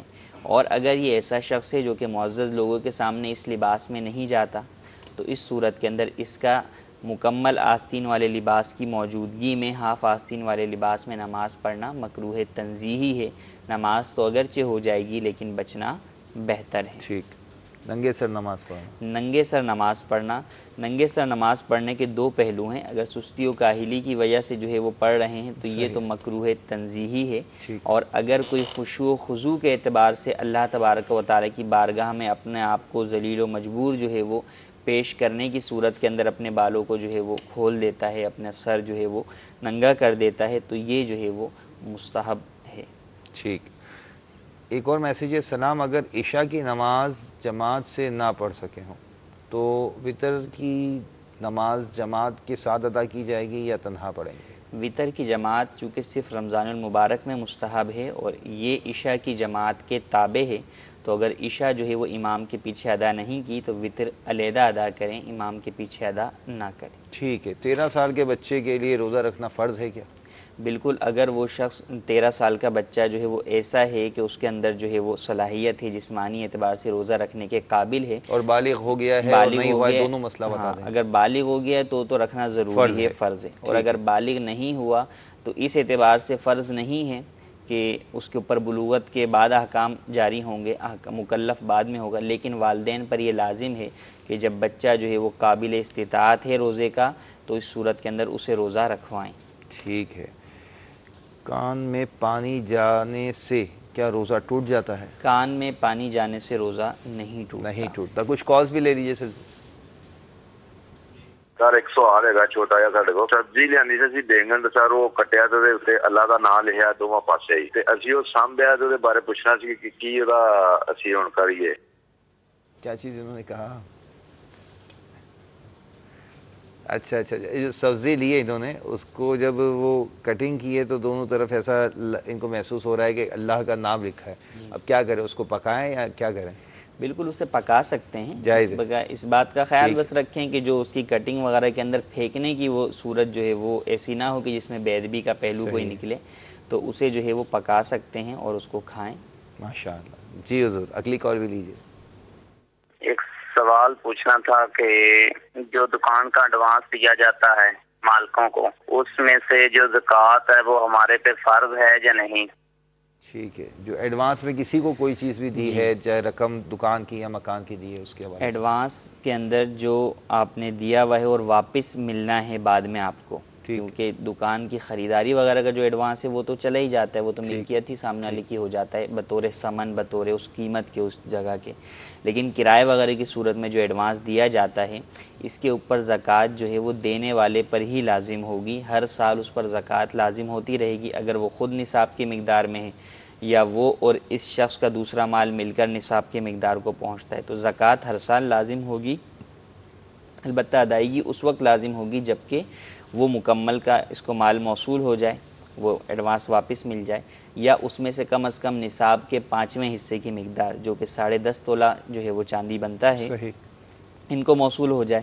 تو جب اتنا موصول ہوگا تو اس کی زکوٰۃ دیں گے، اور اگر یہ کئی سالوں کے بعد بھی موصول ہوگا تو پچھلے کئی سالوں کی بھی زکوٰۃ دینی ہوگی۔ عموماً یہ ایڈوانس جو ہوتا ہے کئی جو ہے وہ سالوں تک کے لیے بھی جو ہے وہ رکھا ہوا ہوتا ہے، 5 10 سال 15 سال دکانیں کرائے پر چل رہی ہوتی ہیں، اولا ایڈوانس رکھوایا ہوا ہوتا ہے، تو اس میں بہتر یہی ہے کہ ہر سال اس ایڈوانس کے مال کو اپنا مال کے اندر ہی شمار کرتے ہوئے زکوٰۃ دیتے وقت اس کی بھی زکوٰۃ ادا کر دیں، تاکہ بعد میں ایک تو حساب کتاب میں پریشانی کا سامنا نہ ہو، دوسرا یہ کہ بہت زیادہ جب زکوٰۃ 5-6 سال کے بعد پتہ چلے گی تو کہیں یہ نہ ہو کہ شیطان جو ہے وہ زکوٰۃ کی ادائیگی کے اندر جو ہے وسوسے لے کر آئے اور اس سے جو ہے وہ ہیلے بہانے تراشے، تو اس سے بچنے کے لیے ہاتھوں ہاتھ ہی زکوٰۃ ادا کر دیں۔ علی حسن فرام ملتان سے ہیں کہ وتر کی جماعت میں امام کے ساتھ جب دعائے قنوت پڑھی جاتی ہے تو کیا یہ مقتدی بھی پڑھیں گے؟ جی ہاں، قراءت کے معاملے کے اندر حکم یہ ہے کہ قراءت جو ہے وہ مقتدی امام کے پیچھے نہیں کریں گے، قراءت کے علاوہ جو دیگر ذکر و اذکار ہیں وہ مقتدی بھی پڑھیں گے، دعائے قنوت پڑھنا جو ہے واجب ہے، لہٰذا مقتدی بھی اس کو پڑھیں گے۔ ٹھیک ہے، کسی کو پوری دعائے قنوت نہ آتی ہو وہ کیا کرے؟ کسی کو اگر پوری دعائے قنوت نہیں آتی تو اس صورت کے اندر وہ اللہم ربنا آتنا فی الدنیا حسنۃ وفی الآخرۃ حسنۃ وقنا عذاب النار، یہ دعا پڑھ لے، یا اللہم اغفر لی 3 مرتبہ کہہ لے، لیکن اس کے ساتھ ساتھ جو ہے وہ دعائے قنوت بھی یاد کرنے کی کوشش کریں۔ ٹھیک ہے جی حضور، کال لیجیے۔ السلام علیکم ورحمۃ اللہ وبرکاتہ۔ وعلیکم السلام ورحمۃ اللہ وبرکاتہ۔ میرا نام محمد شفیق قادری ہے اور میانی سے بات کر رہا ہوں۔ میرا مفتی صاحب سے یہ سوال ہے کہ کچھ آدمی پورا رمضان روزے نہیں رکھتے اور آخری عشرے میں اعتکاف بیٹھ جاتے ہیں سحری اور افطاری کے مزے لوٹنے کے لیے، اور اعتکاف میں بھی وہ روزے نہیں رکھتے، ٹھیک ہے، کیا ان کا اعتکاف ہو جاتا ہے یا نہیں ہوتا؟ جزاک اللہ خیر۔ آمین آمین۔ جی حضور، آخری عشرے میں سحری افطاری کھانے کے لیے مسجد میں معتکف بن کر رہ جاتے ہیں۔ دیکھیں، اعتکاف سنت کے لیے اور اعتکاف واجب کے لیے جو کہ نظر والا اعتکاف ہوتا ہے، روزہ شرط ہے، اس کے بغیر اعتکاف نہیں ہوتا۔ اس کے علاوہ جو اعتکاف ہوگا وہ نفلی اعتکاف کہلائے گا، کہ جب بھی مسجد میں آئے گا اعتکاف کی نیت کر لے، ثواب ملے گا، جب مسجد سے نکل جائے گا تو اعتکاف مکمل ہو جائے گا، دوبارہ آنا ہوگا تو دوبارہ نیت کرنی ہوگی۔ تو اولاً یہ کہ ہمیں کسی کے بارے میں اس طرح بدگمانی تو نہیں کرنی چاہیے کہ یہ جو ہے وہ کھانے پینے کے لیے جو ہے وہ آیا ہوا ہے۔ ہاں، اگر وہ روزے نہیں رکھتا تو اسے بتایا جائے کہ بھائی آپ روزے جو ہے وہ کیوں نہیں رکھ رہے، روزہ رکھنا فرض ہے اور اعتکاف آپ کا بغیر روزے کے نہیں ہوگا۔ تو اس اعتبار سے جو ہے وہ اس کی جو ہے وہ اصلاح کریں، آسان انداز کے اندر اسے روزے رکھنے کے فضائل بتائے جائیں، نہ رکھنے کی وعیدات بتائی جائیں، اور اس کو جو ہے وہ روزہ رکھنے کی طرف راغب کیا جائے۔ ٹھیک ہے، ایک سوال یہ آیا ہے کہ 1 لاکھ پر کتنی زکوٰۃ ادا کرنی ہوگی؟ 1 لاکھ پر جو ہے وہ 2500 روپے زکوٰۃ لازم ہوتی ہے۔ ٹھیک ہے، پھر ایک یہ بھی سوال ہے یہاں پر، یوں محسوس ہوتا ہے کہ بعض لوگ جو ہیں وہ زکوٰۃ فرض تو ہو جاتی ہے، اب وہ کہتے ہیں یار تھوڑی تھوڑی کر کے ادا کر دیں گے، تو ایسا کرنا کیسا؟ تھوڑی تھوڑی کر کے ادا کرنا، قسطوں کے اندر ادا کرنا، اس میں بعض لوگ یہ وجہ بھی ہوتی ہے کہ جناب پورے سال ہمارے پاس غریب لوگ آتے رہتے ہیں، محتاج لوگ آ کے مانگتے رہتے ہیں، تو اگر ہم ابھی دے دیں تو پھر پورے سال آنے والوں کو ہم کیا دیں گے؟ تو دیکھیں، زکوٰۃ جب سال پورا ہو گیا تو فوری طور پر مکمل زکوٰۃ کی ادائیگی کرنا یہ لازم ہے، اگر اس میں تاخیر کریں گے تو گناہ گار ہوں گے۔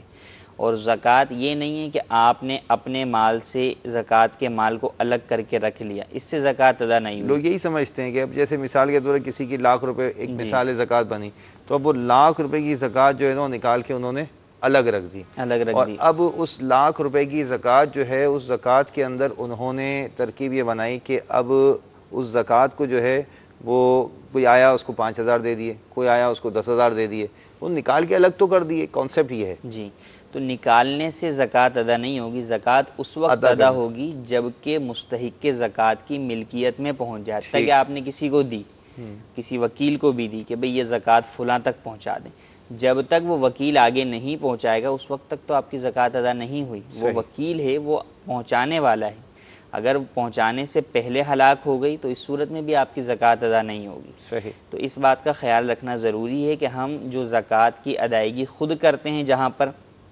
تو وہاں تو ٹھیک ہے، لیکن جہاں کسی کے ذریعے سے کرواتے ہیں، کسی کو وکیل بناتے ہیں، تو وہاں اس چیز کو کنفرم کر لیں کہ آپ کی زکوٰۃ ادا ہو گئی ہے یا نہیں۔ اسی طریقے سے زکوٰۃ کی وکیل کے ذریعے سے ادائیگی کے اندر جبکہ پتہ ہے کہ جو ہے وہ لیٹ ہو جائے گی، ایک سسٹم ہوتا ہے، تنظیموں کے ذریعے سے جو ہے وہ تحریکوں کے ذریعے سے ادائیگی ہوتی ہے، تو اب پتہ ہے کہ یہ جو ہے وہ آج میرا زکوٰۃ کا سال پورا ہوا ہے تو آج میں دوں گا، تو یہ آج ہی ادا نہیں ہوگی بلکہ اس کو تھوڑا سا ٹائم لگے گا، پروسیس ہے ہفتے کا، 15 دن کا۔ تو اس صورت میں جبکہ مجھے پتہ ہے کہ میری زکوٰۃ جو ہے وہ ادائیگی میں تاخیر ہوگی، تو اب اسی دن زکوٰۃ نکال کر وکیل کو دینا جس دن زکوٰۃ جو ہے وہ لازم ہو رہی ہے، سال پورا ہو رہا ہے، تو اب تاخیر کی وجہ سے جو ہے وہ گناہ گار ہوں گے۔ اس میں یہ ہے کہ جب آپ کو پتہ ہے کہ آگے تاخیر ہونی ہے تو آپ اتنے دن پہلے زکوٰۃ نکال لیں تاکہ آپ کی زکوٰۃ جو ہے وہ وقت پر ادا ہو جائے اور اس میں بلا وجہ شرعی جو ہے وہ تاخیر نہ ہو کہ تاخیر ہونے کی صورت کے اندر آپ گناہ گار ہوں گے۔ تو اس بات کا جو ہے وہ خیال رکھنا ضروری ہے۔ تو قسطوں کے اندر زکوٰۃ جو ہے وہ فرض ہونے کے بعد، سال پورا ہونے کے بعد نہیں دے سکتے۔ ہاں، جو ہمارا پہلا سوال تھا ایڈوانس میں زکوٰۃ دینے والا، اس میں یہ صورت ہو سکتی ہے کہ آپ ایڈوانس میں زکوٰۃ دینا چاہتے ہیں تو وہ آپ اپنے پاس الگ سے رکھ لیں اور پورے سال آپ خرچ کرتے رہیں اور اس کو نوٹ کرتے رہیں۔ صحیح۔ سال کے آخر میں دیکھ لیں آپ نے زکوٰۃ کی مد میں کتنا پیسہ اب تک دے دیا ہے، اور پھر اپنے مال کو چیک کر لیں کہ اس پر زکوٰۃ بنتی کتنی ہے، آیا جتنا پیسہ زکوٰۃ کی مد میں دیا ہے اتنی ہی بنتی تھی زکوٰۃ تو ٹھیک ہے، کوئی حرج نہیں، اور اگر کم بنتی تھی تو جو باقی ہے وہ فوری طور پہ ادا کر دیں۔ ٹھیک ہے، ٹھیک ہے۔ فرماتے ہیں کہ میرا سوال، السلام علیکم السلام ورحمۃ اللہ وبرکاتہ، میرا سوال ہے کہ آستین اوپر فولڈ کر کے دوپٹے کے اندر رکھ کر کیا اسلامی بہن نماز پڑھ سکتی ہے؟ آستین فولڈ کر کے نماز پڑھنا یا کپڑا کوئی بھی فولڈ کر کے نماز پڑھنا تو نماز مکروہ تحریمی ہو جاتی ہے. اور اسلامی بہن کا جہاں تک تعلق ہے تو اگر تو دیکھیں اسلامی بھائی ہے، یہ اسلامی بہن ہے، آدھی کلائی تک اگر آستین فولڈ کی ہوئی ہے اور اسلامی بہن کے اوپر سے چادر نے اس کو کور کیا ہوا ہے، کیونکہ کلائی جو ہے وہ عورت کے سترے عورت میں شامل ہے، تو اب اگر اس کو کور کیا ہوا ہے کہ یہ نظر نہیں آ رہا، چادر پوری لی ہوئی ہے، تو نماز ہو جائے گی. اور اگر آدھی کلائی سے زیادہ جو ہے وہ موڑی ہوئی ہے تو اس صورت کے اندر نماز موڑنے کی وجہ سے مکروہ تحریمی ہوگی. اور اگر آدھی کلائی سے کم موڑی ہوئی ہے لیکن جو ہے وہ دوپٹہ چھوٹا ہے، وہ ستر عورت کو کور نہیں کر رہا بلکہ جو ہے وہ ستر عورت ظاہر ہو رہا ہے، تو اس صورت کے اندر جو ہے وہ ستر عورت نہ ہونے کی وجہ سے نماز میں خلل واقع ہوگا کہ اگر چوتھائی کی مقدار جو ہے وہ کھلا رہا تو اس صورت کے اندر نماز فاسد ہو جائے گی. اچھا، السلام وعلیکم السلام. حضور اگر کوئی 8 تراویح پڑھتا ہے تو اس کے بارے میں کیا حکم ہوگا؟ تراویح 20 رکعت پڑھنا جو ہے یہ سنت موقدہ ہے. 8 تراویح جو پڑھتا ہے تو وہ گویا روزانہ جو ہے وہ سنت موقدہ کو ترک کر رہا ہے، اور سنت موقدہ کو ترک کرنے کی عادت بنا لینے والا شخص جو ہے وہ گناہگار ہوتا ہے. اور چونکہ یہ فعل ناجائز ہے اس لیے جو ہے وہ اس سے توبہ کریں اور 8 رکعت تراویح کے بجائے مکمل 20 رکعت تراویح سنت کے مطابق ادا کریں. ٹھیک ہے. السلام علیکم السلام ورحمۃ اللہ وبرکاتہ. کچھ اسلامی بھائی جو ہیں وہ صلاۃ التسبیح کی جماعت ادا کرتے ہیں اور تراویح کی بھی جماعت کی صورتیں ہیں، تو اب ایسی صورت میں کیا حکم ہے؟ مدنی پھول ارشاد فرمائیں. ماشاءاللہ فیضان مدینہ بھی صلاۃ التسبیح ہر تاکرات میں ہو رہی ہے ماشاءاللہ. دیکھیں تراویح کی جماعت تو چونکہ الگ ہے اور وہ جو ہے وہ عشاء کے بعد ہوتی ہے، اور عموماً اس وقت کے اندر صلاۃ التسبیح کا اہتمام نہیں ہوتا. صلاۃ التسبیح کا اہتمام جو ہے وہ تھوڑا رات گئے ہوتا ہے. تو صلاۃ التسبیح کی جماعت کا قیام یعنی نفل نماز کی جماعت کا قیام یہ جائز ہے. اگر 3 سے زیادہ جو ہے وہ افراد ہوں گے تو اس صورت کے اندر مکروہ تنزیہی ہے، جائز ہے، بچنا بہتر ہے. لیکن اب جب کہ لوگ معلوم ہے کہ بغیر جماعت کے پڑھتے ہی نہیں نماز، سستی کرتے ہیں، وہ ایک شوق ہوتا ہے، اعلان ہوتا ہے، اعلان ہو جاتا ہے، جماعت کا اہتمام ہوتا ہے تو وہ دوسروں کے دیکھا دیکھی خود بھی جذبے میں شریک ہو جاتے ہیں. تو اس صورت کے اندر حرج نہیں ہے، بالکل جو ہے وہ جماعت کے اندر شامل ہوں اور صلاۃ التسبیح جو ہے وہ ادا کریں. اچھا، اب ایک سوال یہ ہے. السلام علیکم السلام ورحمۃ اللہ وبرکاتہ. کیا حکم ہے کہ نماز میں سورہ فاتحہ کے بعد 3 بار سورہ اخلاص پڑھ سکتے ہیں ثواب کی نیت سے کہ ہر رکعت میں قرآن ختم کرنے کا ثواب مل جائے؟ فرضوں کے اندر تو جو ہے وہ منع ہے تکرار صورت، فرضوں میں مکروہ ہے. فرض کے علاوہ سنت اور نوافل کے اندر جو ہے وہ تکرار صورت کر سکتے ہیں. ٹھیک ہے. روزے میں اگر ڈکار آئے اور جو کھانا وغیرہ گلے میں آیا اور پھر نیچے اتر جائے تو اس کی مہک بھی آتی ہے، تو یہ کیا روزہ ٹوٹ جائے گا، رہے گا، کیا ہوگا؟ قے والے جو ہے وہ احکام ہوں گے کہ جس طرح قے کسی کو آئی اور خود بخود آئی تو اگر منہ بھر آ گئی اور واپس نہیں لوٹ آئی تو روزہ نہیں ٹوٹے گا. منہ بھر سے کم آئی اور لوٹ گئی تو بھی روزہ نہیں ٹوٹے گا. تو اس میں بھی یہی ہے کہ ڈکار جو ہے وہ خود لی نہیں، جان بوجھ کے قے کی صورت نہیں کی، خود بخود آئی اور اس کے ساتھ کچھ کھانا آ گیا اور واپس چلا گیا تو اس سے روزہ تو نہیں ٹوٹے گا. باقی یہ کہ منہ میں چونکہ اگر کچھ اس طرح کی کیفیت ہو تو اچھے طریقے سے کلی کر کے اسے تھوک دیا جائے. ٹھیک. قمر زمان فرام درم والا چشتیاں. اچھا، کوشچن یہ ہے کہ تراویح میں قاری صاحب اس طرح تلاوت کرتے ہیں کہ سمجھ نہیں آتی، اس طرح ذوق بھی نہیں بنتا، کیا حکم ہوگا؟ کہ اللہ تبارک و تعالیٰ قرآن مجید میں ارشاد فرماتا ہے وَرَتِّلِ الْقُرْآنَ تَرْتِیلًا، کہ قرآن کو ترتیل کے مطابق جو ہے وہ پڑھو. صحیح. تو قرآن کی تلاوت ترتیل کے مطابق اس طرح کہ ہر لفظ کی ادائیگی درست مخرج سے ہو اور باقاعدہ جو ہے وہ جو الفاظ قرآن ہیں وہ سمجھ میں آئیں. ٹھیک. یہ ضروری ہے کیونکہ قراءت اللہ تبارک و تعالیٰ کے کلام پاک کی اس طریقے سے کرنا کہ جس طریقے سے وہ نازل ہوا، صحیح، جس تجوید کے ساتھ وہ نازل ہوا ہے اس تجوید کے ساتھ پڑھنا یہ ضروری ہے، فرض ہے. اگر اس میں کوتاہی کرتے ہیں اور غلطی یہاں تک پہنچ جاتی ہے کہ جلدی کی وجہ سے جو ہے وہ معنی کے اندر فرق واقع ہو جاتا ہے، لحن جلی کی غلطی واقع ہو جاتی ہے، تو اس صورت کے اندر معنی فاسد ہونے کی صورت میں تو نماز بھی فاسد ہو جائے گی. بہت ساری جگہوں کے اوپر جو ہے وہ جلد از جلد جو ہے وہ تراویح ختم ہونا، اور اس کے اندر بہت سارا ہاتھ جو ہے وہ عوام کا بھی ہے کہ ان کی طرف سے پریشر ہوتا ہے کہ حافظ صاحب آج تو تراویح بڑی لمبی کر دی آپ نے، تو آپ جو ہے وہ تراویح جو ہے وہ تھوڑی مختصر پڑھائیں یا ذرا جلدی پڑھایا کریں. تو اس چیز کو سامنے رکھیں کہ آپ جب اللہ تبارک و تعالیٰ کی عبادت ادا کرنے آئے ہیں تو مقصود اس عبادت کی درست ادائیگی ہے. اگر جلدی کی وجہ سے اس عبادت کی درست ادائیگی نہیں ہو سکے گی تو پھر آپ کا جو کھڑا رہنا ہے وہ پون گھنٹہ کھڑا رہنا بھی بیکار ہو گیا کہ جب عبادت ہی درست ادا نہیں ہوئی, نماز ہی فاسد ہو گئی, تو پھر آپ جو ہے وہ کھڑے رہ کے کیا کر رہے ہیں. صحیح. تو جب آئے ہیں تو اطمینان اور سکون کے ساتھ جو ہے وہ تراویح ادا کریں, اور ایسی جگہ ادا کریں جہاں پر حافظ صاحب جو ہے وہ قراءت جو ہے وہ اس طریقے سے کریں کہ باقاعدہ جو ہے وہ آپ کو قرآن سمجھ آئے. اور پھر قرآن جب بندہ سنتا ہے ایک ذوق حاصل ہوتا ہے, ایک جو ہے وہ قرآن کا اثر جو ہے وہ بندے کے اوپر طاری ہوتا ہے. تو اس چیز کے اندر آپ دیکھیں جہاں پر لوگوں میں اس طرح کی اکثریت نہیں ہوتی جلدی مطالبہ کرنے والی, تو وہاں پر تو آپ کو پھر بھی جو ہے وہ ایسے حافظ مل جائیں گے جو کہ احسن انداز کے اندر تلاوت قرآن کرتے ہیں. لیکن جہاں پہ یہ ہونا کہ بس جلدی پڑھنے, تو وہاں پر پھر کوئی ایسا حافظ ٹک نہیں پاتا کہ جو درست طریقے سے ادا کرے. تو اس میں ایک عوام کا بڑا جو ہے وہ عمل دخل ہے کہ کوشش ہوتی ہے ایسی جگہ ڈھونڈو, ایسی مسجد ڈھونڈو جہاں یوں فارغ کر دیں, اور یار یہ قاری صاحب تو بڑی تیزی سے پڑھاتے ہیں, مطلب 25 منٹ میں انہوں نے نماز پڑھا دی, تو واللہ عالم کیا پڑھا ہوگا. تو اس بات کا خیال کریں کہ آپ جب عبادت کی ادائیگی کے لیے جا رہے ہیں تو اس عبادت کو درست ادائیگی یہ ضروری ہے. صرف فارمیلٹی تو پوری نہیں کرنی کہ 20 رکعت کے جو ہے وہ سجدے کر کے واپس آ جائیں گے تو تراویح ہو جائے گی.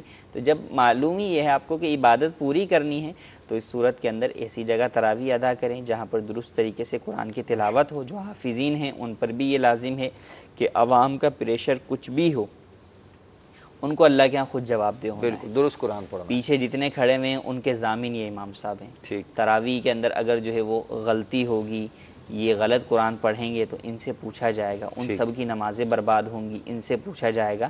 تو کسی کا کتنا ہی پریشر ہو, آپ اگر تراویح پڑھائیں تو باقاعدہ طریقے سے ترتیل قرآن کے ساتھ حدر کے اندر اس طرح پڑھائیں کہ مکمل تجوید کے ساتھ قراءت ہو اور عوام کو قرآن سمجھ میں آئے. ماشاءاللہ. کمیٹی والوں کو بھی سمجھا دیں تھوڑا سا کہ بھائی آپ جو ہے وہ اتنا کیوں حافظ صاحب کو کہتے ہیں کہ یار جلدی کرو جلدی. اچھا اس میں یوں بھی میں نے سنا ہے یار رکوع جلدی کرا دیا کرو نا, اور سجدے مختصر کر لیا کرو نا. آپ تو حافظ صاحب بالکل مطلب لمبی کر دیتے ہو, تو بھائی آپ بھی سکون سے رب کی عبادت حافظ صاحب کر رہے ہیں, آپ بھی کر رہے ہیں, تو تھوڑا کوشش کریں کہ عبادت میں دل جمعی کو پیدا کریں, تو انشاءاللہ اس سے فائدہ ہوگا. جی حضور کال لیجیے. مفتی صاحب سے پوچھنا یہ ہے کہ صلاۃ تسبیح امام جب پڑھاتا ہے تو اس کا طریقہ کار مجھے بتا دیں کہ بلند آواز سے قرات کرتا ہے یا مخفی پڑھتا ہے, پورا طریقہ چاہیے. صلاۃ التسبیح میں قرات کیسے ہوگی؟ صلاۃ التسبیح چونکہ عموماً رات میں ہوتی ہے تو رات میں جو نوافل پڑھائے جائیں گے جماعت کے ساتھ ان میں بآواز بلند جو ہے وہ قرات ہوگی, جہری قرات ہوگی. البتہ قرات کے علاوہ جو تسبیحات ہیں صلاۃ التسبیح کی پڑھی جاتی ہیں وہ آہستہ پڑھی جائیں گی, اور اس میں امام اپنی پڑھے گا اور مقتدی اپنی تسبیحات مکمل کریں گے. ٹھیک ہے, اگلی کال لیجیے. السلام علیکم ورحمۃ اللہ وبرکاتہ. وعلیکم السلام ورحمۃ اللہ وبرکاتہ. مفتی صاحب کی بارگاہ میں نماز میں لقمہ دینے کے مسئلے کے حوالے سے سوال ہے کہ اگر وطر میں امام صاحب تکبیر قنوت پر رکوع میں چلے جائیں اور پھر رکوع سے دوبارہ اٹھیں, اور اس دوران جو پیچھے مقتدی ہیں جن کے علم میں نہیں ہے کہ امام صاحب رکوع میں تھے اور دعائے قنوت نہیں پڑھ رہے تھے, تو ان کا اس وقت رکوع مس ہو جاتا ہے, تو کیا ان کو نماز دہرانی پڑے گی یا کیونکہ وہ امام کی اقتداء میں تھے اور رکوع نہیں کیا تو ان کی نماز ہو جائے گی؟ برائے کرم شرعی رہنمائی فرما دیجیے. جزاک اللہ خیرہ. السلام علیکم ورحمۃ اللہ وبرکاتہ. وعلیکم السلام ورحمۃ اللہ وبرکاتہ. جی وطر کے اندر جو ہے وہ ایسا ہوتا ہے کہ اگر پیچھے والوں کو پتہ نہ چلے تو وہ اللہ اکبر جو ہے وہ امام رکوع کے لیے چلے گئے, لوگ سمجھے کہ جو ہے وہ امام صاحب نے تکبیر قنوت کہی ہے. صحیح. تو دیکھیں اس صورت کے اندر یہ کہ اولاً تو لقمے کے اندر جو ہے وہ جلد بازی نہیں کرنی چاہیے. اگر پیچھے سے کوئی لقمہ دینے والا ہے تو وہ جلد بازی نہ کرے. ان کا یہ مسئلہ تو خیر لقمے کا انہوں نے اس میں پوچھا بھی نہیں ہے. تو اس میں یہ ہے کہ اب جب امام رکوع میں چلا گیا تو اب اسے تکبیر قنوت کے لیے واپس پلٹ آنے کی اجازت نہیں ہے, بلکہ اس کے لیے حکم یہ ہے کہ اب رکوع سجدہ کر کے آخر میں سجدہ سہو کر لے گا تو اس کی نماز ہو جائے گی. اب جن کا رکوع رہ گیا تو رکوع تو فرائض نماز میں سے, اگر یہ رہ جائے گا تو نماز ہی فاسد ہو جائے گی. اب ان کے اوپر یہ ضروری ہے کہ اگر امام آگے جا رہا ہے سمع اللہ لمن حمیدہ کہہ کے تو یہ رکوع کر لیں. ٹھیک ہے, رکوع کر کے ہاں اپنا رکوع کریں اور پھر کھڑے ہو کر جو ہے وہ سمیع اللہ لمن حمیدہ کہہ کے اور اس کے بعد امام کے ساتھ اگلے رکوع کے اندر جو ہے وہ شامل ہو جائیں، اور امام پر چونکہ سجدہ سہو لازم ہے تو اس کے سجدہ سہو کے اندر یہ بھی شامل ہوں گے، تو اس طرح ان کی نماز ہو جائے گی۔ اگر رکوع چھوڑ دیا، کیا ہی نہیں بلکہ امام کی پیروی میں سجدے کے اندر ہی آگے چلے گئے تو نماز فاسد ہو جائے گی۔ بعض لوگ جو ہے نا ایسا فتنہ کرتے ہیں کہ وہ اب امام سے بھی بندہ ہے، غلطی تو ہو جاتی ہے نا، امام سے غلطی بھی تو وہ پیچھے کھڑے ہو گئے، اللہ اکبر بھائی نماز توڑ دو، امام صاحب بھول گئے، یوں آوازیں لگانا شروع کر دیتے ہیں۔ مسائل کا اصل میں پتہ نہیں ہوتا، تو اس وجہ سے یہ غلطی کرتے ہیں کہ ایک جگہ پر وہاں حکم کیا ہے، کرنا کیا ہے، امام درست طریقے میں جا رہا ہوتا ہے، وہ اپنی جو ہے وہ جہالت کے باعث جو ہے وہ دوسرے فتوے دے رہے ہوتے ہیں۔ صحیح۔ تو ایسا کرنا، اور خاص طور پہ نماز کا جو یہ بطلان کا جو اعلان کرتے ہیں کہ بھئی نماز توڑ دو، ٹھیک ہے، نماز جو ہے وہ عبادت ہے۔ اللہ تبارک و تعالی نے قرآن مجید میں ارشاد فرمایا وَلَا تُبْطِلُوا أَعْمَالَكُمْ، اپنے اعمال باطل مت کرو۔ صحیح۔ تو نماز کو باطل کرنے کی تو اجازت ہی نہیں ہے، اور آپ خود اپنی تو توڑ بیٹھے ہیں، خود تو گناہ کیا اور دوسروں کی توڑوا رہے ہیں، تو آپ ڈبل گناہ گار ہوں گے۔ صحیح۔ تو ایسا ہرگز نہ کریں۔ اگر آپ کی نماز میں آپ کو ایسا لگ بھی رہا ہے تو آپ کنٹینیو رکھیں امام کے ساتھ، اور سلام پھیرنے کے بعد جو ہے امام صاحب سے گفتگو کر لیں، کیونکہ اکثر ظاہر ہمارے سامنے یہی ہے کہ عوام کو معلومات نہیں ہوتی، مسائل کا علم جو ہے وہ نہیں ہوتا، تو اس صورت کے اندر پریشانی کا سامنا ہوتا ہے۔ اب جیسے ایک مثال میں عرض کروں آپ کو کہ ایک امام صاحب نماز پڑھا رہے تھے، اب سجدہ صاحب لازم ہو گیا، تو انہوں نے جو ہے وہ سلام پھیرا، اس کے بعد دوسری جانب بھی سلام پھیر دیا۔ صحیح۔ تو اب جو ہے وہ دوسری جانب سلام پھیر رہا، جیسے ہی تو ان کو یاد آ گیا کہ سجدہ صاحب لازم ہے، اب بھی شرعاً اجازت ہے کہ وہ سجدہ صاحب کر سکتا ہے، اگر اس نے دونوں طرف سلام پھیر دیا لیکن کوئی ایسا عمل نہیں کیا جو منافی نماز ہے، تو اب بھی وہ سجدہ صاحب کر سکتا ہے۔ اب یہ جو جلد باز لوگ ہوتے ہیں نا، انہوں نے تو شور شرابہ کر دینا ہے، ٹھیک، امام نے دوسرا سلام پھیرا، انہوں نے شور کر دینا ہے، حالانکہ امام آپ کی نماز کو بچانے کی طرف لے جا سکتا ہے۔ صحیح۔